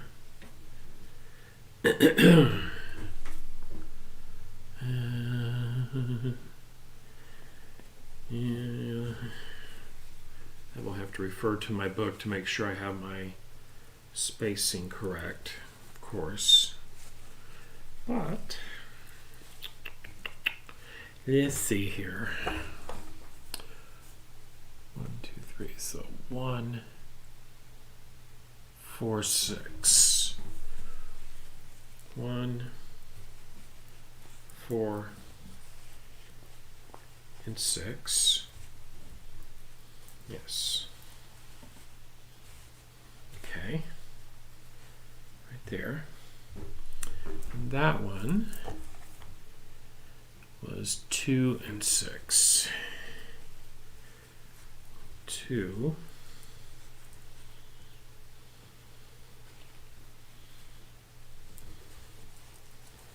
And 6. Is that right? Let me look at that again. 2, 2 and 5. I thought that was wrong. Right there. 2 and 5. 2 and 5. 1, 4, 6, 2, 5. And this one was number 4. There we go. Like that. Or like that. I'm going to go like that. That'll keep this screen and this screen a little bit further apart. I'm happy with that. Am I? Yes, I am. So that's how they're going to go. Okay, so I'm going to start up here. And here I will not get these all mixed up because, boy howdy, I know I would do it, and it would not be fun to straighten out. So I'm going to finish sew each row completely together.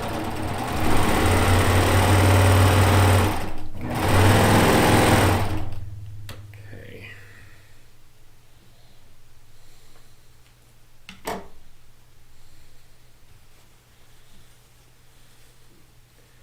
Yes, right there. Right there.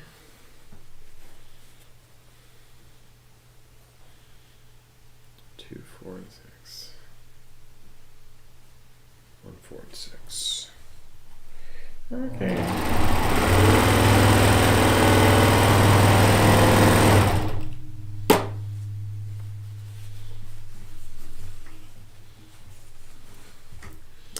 Okay, now this one. We get this one put together.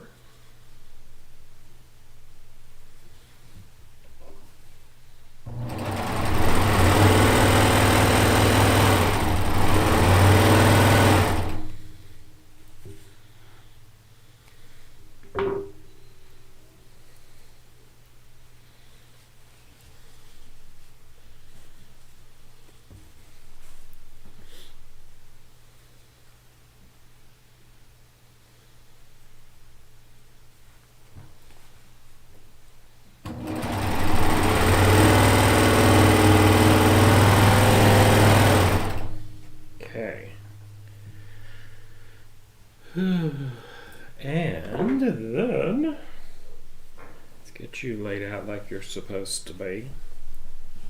Right there. Yes. And that looks good.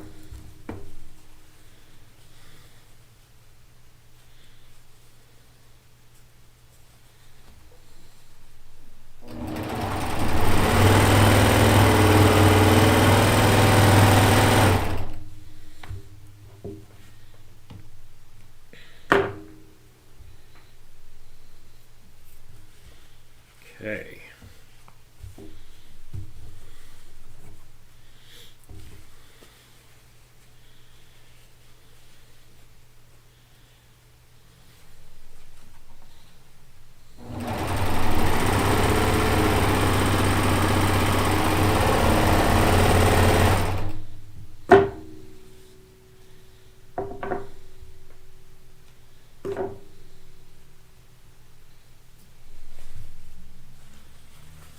There we go.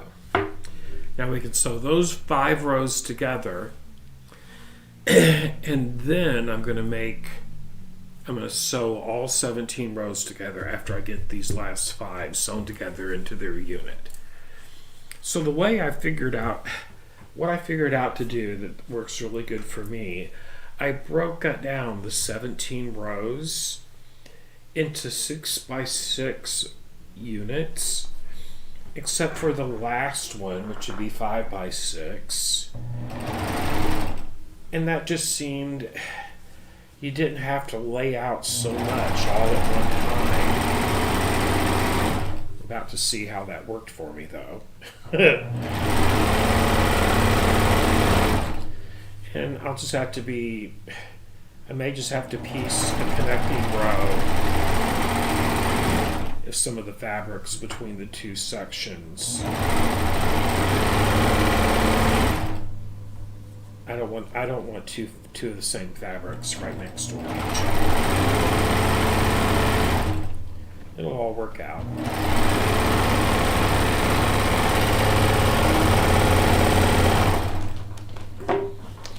It'll work out just fine.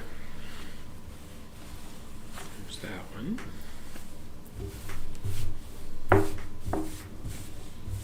Okay. And this one will go here.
smooched out.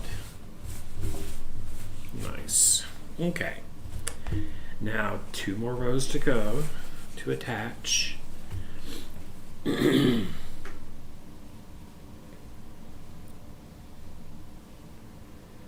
Excuse me.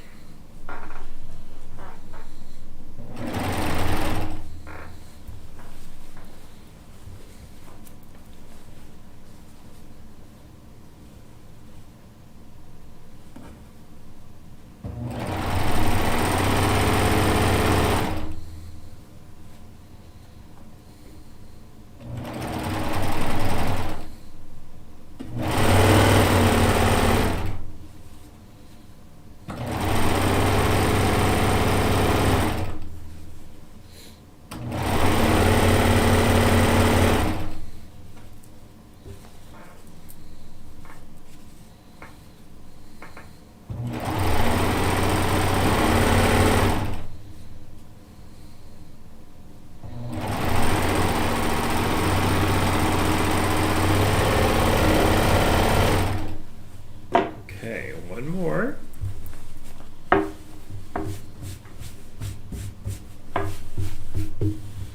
Yeehaw.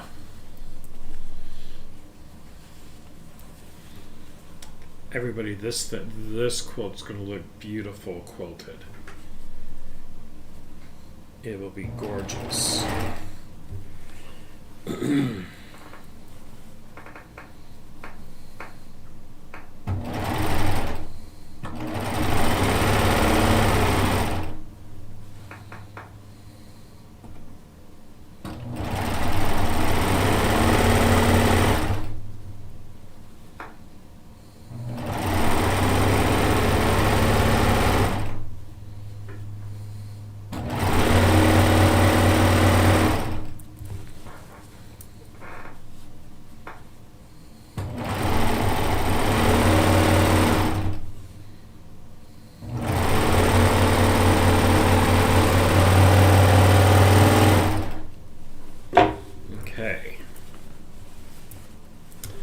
Now, what I'm going to do, because I just had an epiphany while I was sitting here sewing this, thinking about, gosh, I didn't check as I was sewing this together to see if the other section will line up properly. And what I mean by that, the section that'll go right over here, I've already got that pieced.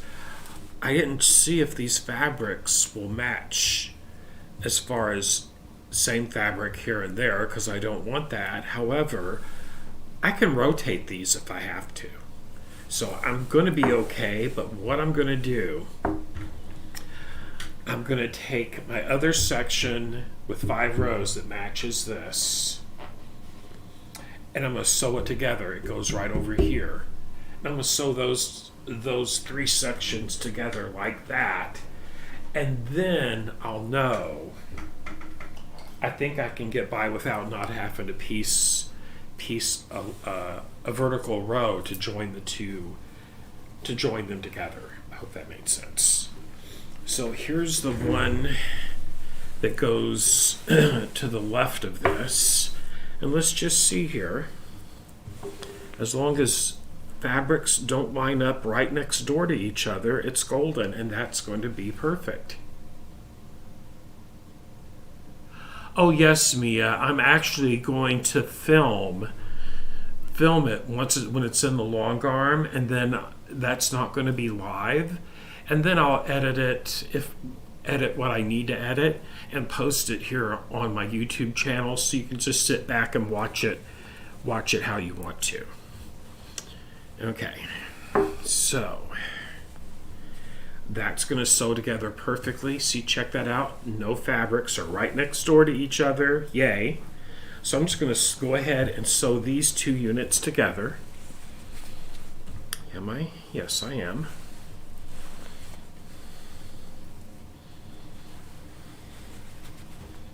I'm going to go right here.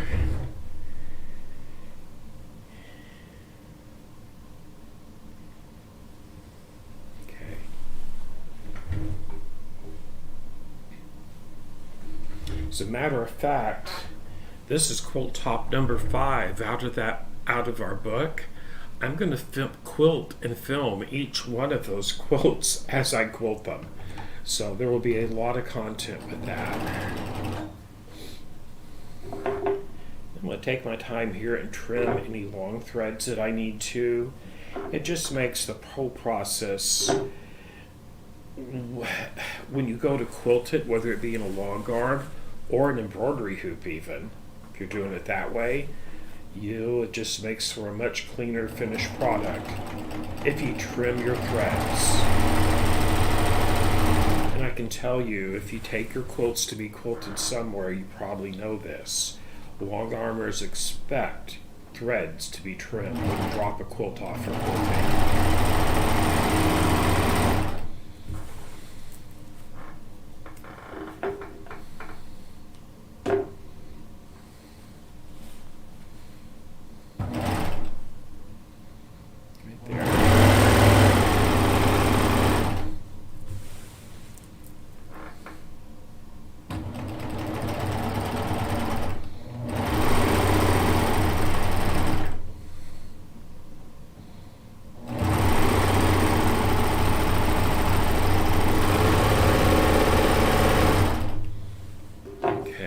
Section sewn together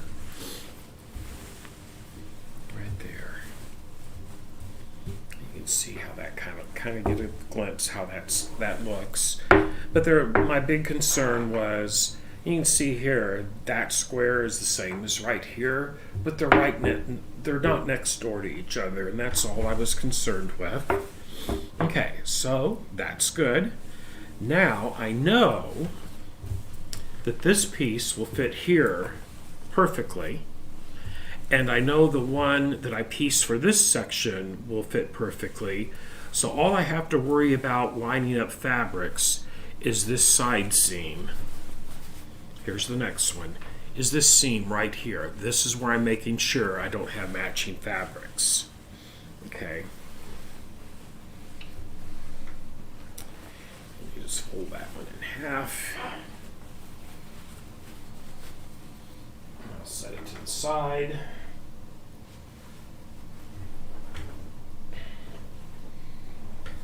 Let me grab my next piece for right over here off of my wall.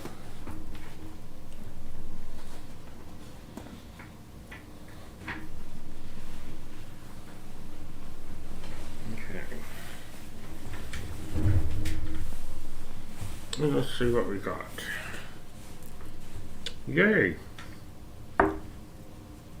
No fabrics are right next door to each other. Wow, that's amazing.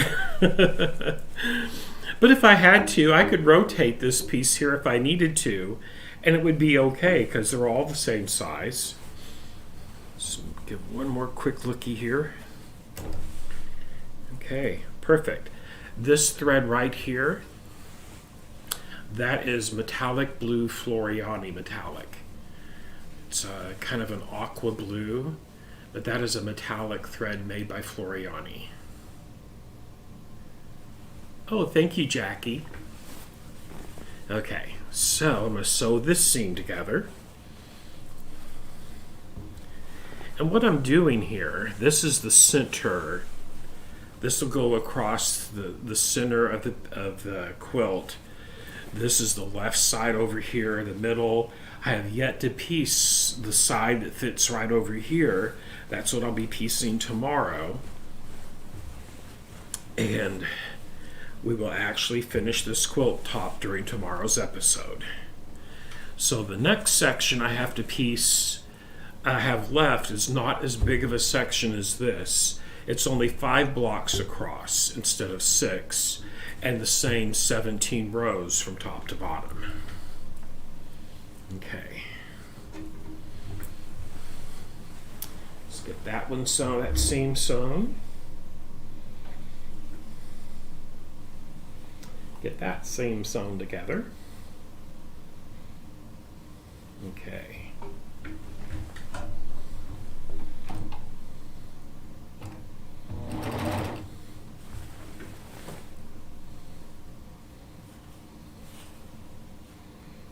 Just clip that thread.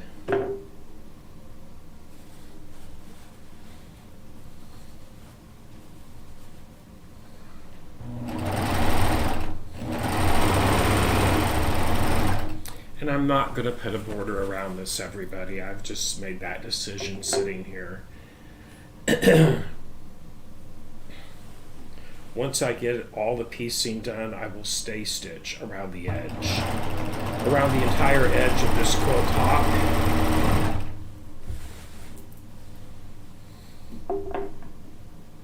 Okay.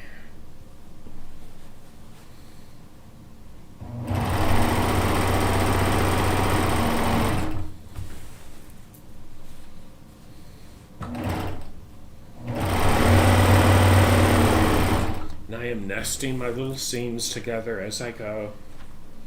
Nesty nest nest.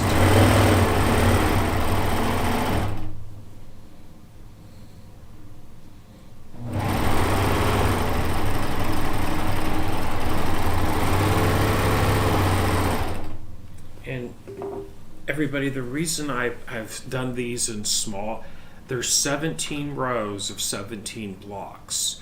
So what, by piecing it in 5 or 6 block across, this section is 6 blocks, 6 squares across of 6 rows. By doing that, setting it together, the most I have, the largest seam I have is this 6 block unit. And then I only have 2 seams that have 17 squares in them.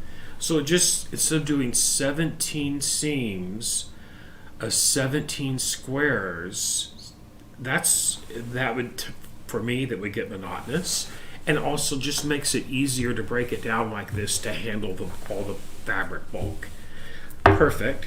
That one's done for tonight. Let's put this over to the side. Okay. And then we have this one. That is the top of the quilt right up there. Now let's see if this last one will match up like the other two did. So far I haven't had to rotate or anything, which has been amazing. Okay.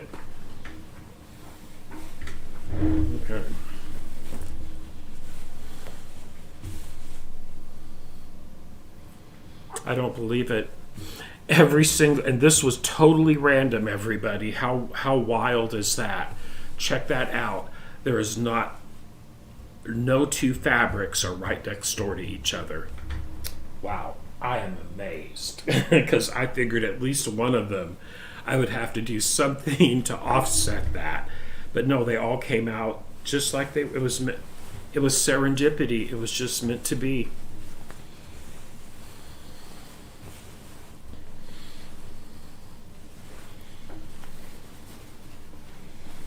It was just serendipitous.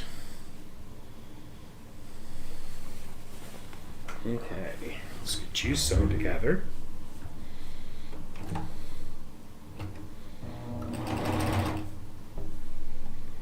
I saw some longer threads on this section, so I'll have to trim those as we're going. Let's see here. Maybe I can get them right now.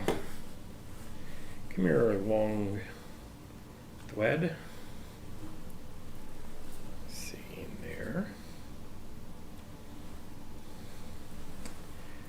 And right there's one. I just leave about like a 1/2 inch tail, 1/4 to a 1/2 inch tail of that chain. Okay. Now we can get it sewn down.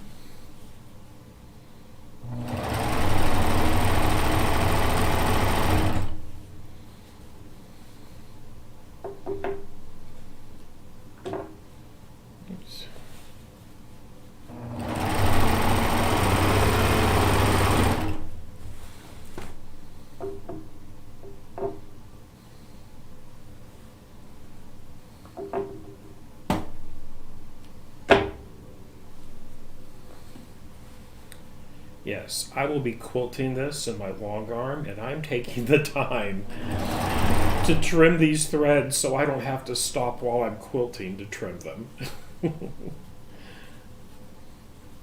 That can make it a little tedious. A lot of starting and stopping. Okay. Snip. In the bucket. In the tea tin.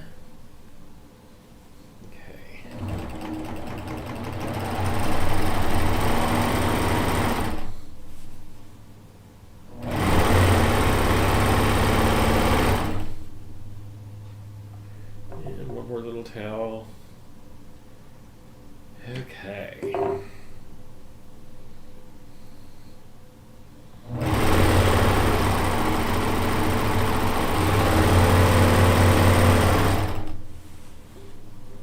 And trim the beginning one. Bingo. Bingo, bingo, bingo. Now then, let's have a look at you. Yes, very nice. Oh my goodness.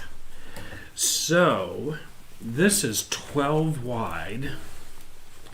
Right now, I have 3 of these units that are 12 squares wide. I'm going to back this camera up so you can get a better look at it. There we go.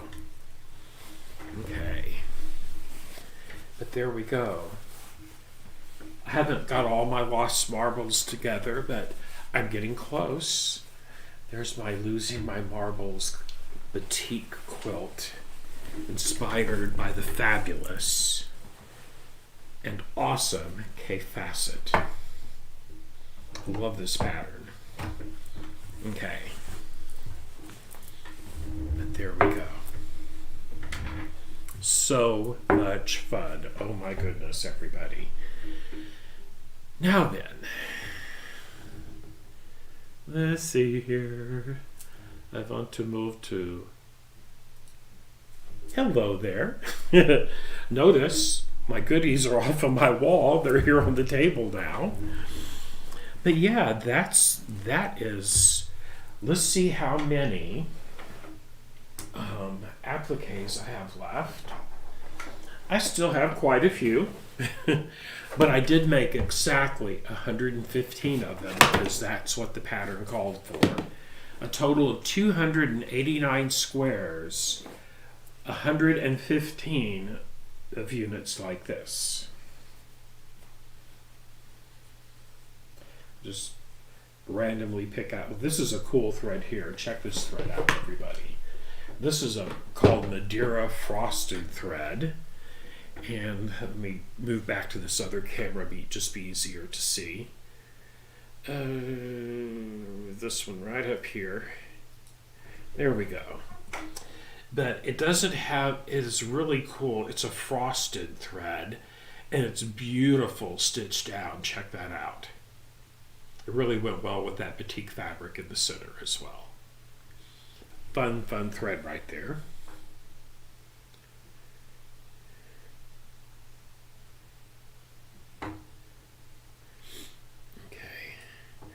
Hello there. There we go. Okay.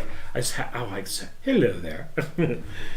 Yes, I finished watching on Netflix today that Harry and Meghan documentary. It was really interesting. Hence the slight British accent. I'm not making fun. I just love a good accent, language accent. I think they're beautiful. Okay, so there we go. Tomorrow I will post the time for tomorrow's episode before I go to bed tonight. But we're probably looking at, we're going to look at 6 o'clock tomorrow night again. It'll be about 2 hours and we will have this quilt top completely finished. Oh my goodness. It actually didn't take as long as I thought it would. So, what I was going to show you that I was talking about earlier today, Mia, any of your baby lock retailers will have the Madeira frosted and some of the metallics as well. You know, a lot of retailers have, quilt shops have Floriani and all those other threads. I have in the shop here, I don't have this striped fabric, but I think this is going to be the next one out of this book right here. It's called Cassetta, and it's striped fabric. There we go. Right there. If I can get it square to the camera. There we go. Right here. These are little houses with roofs, and I just think they're super cute. I don't have this bright colored fabric. Mine's going to be way more subdued. But I do have a whole collection of striped fabric in the shop that has, I think there's 8 different colors of it. So I think it'll really turn out nice. And this is one way you can use striped fabric because it really makes it look like it's got a lot of intricate piecing in it. But this is the one that I'm going to do next after the Losing the Marbles quilt is pieced.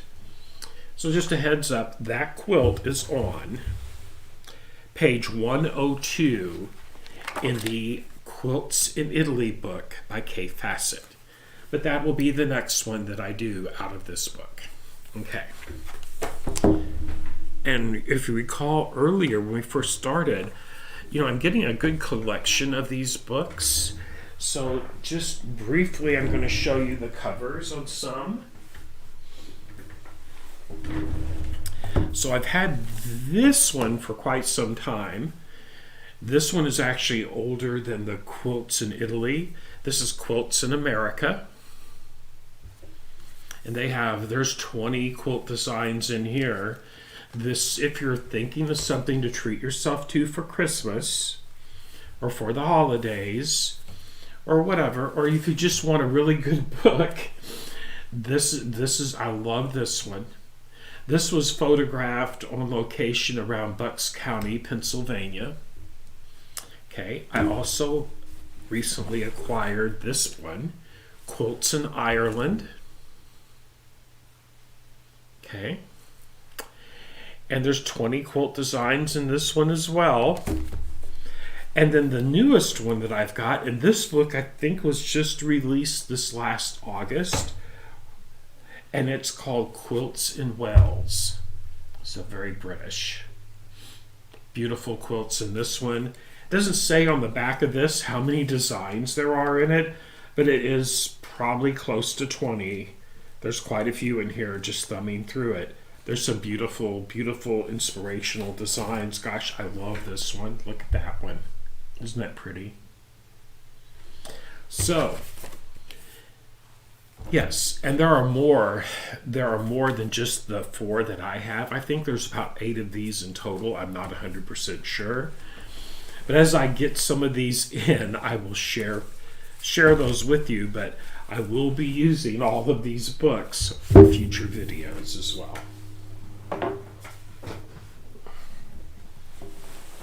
Okay.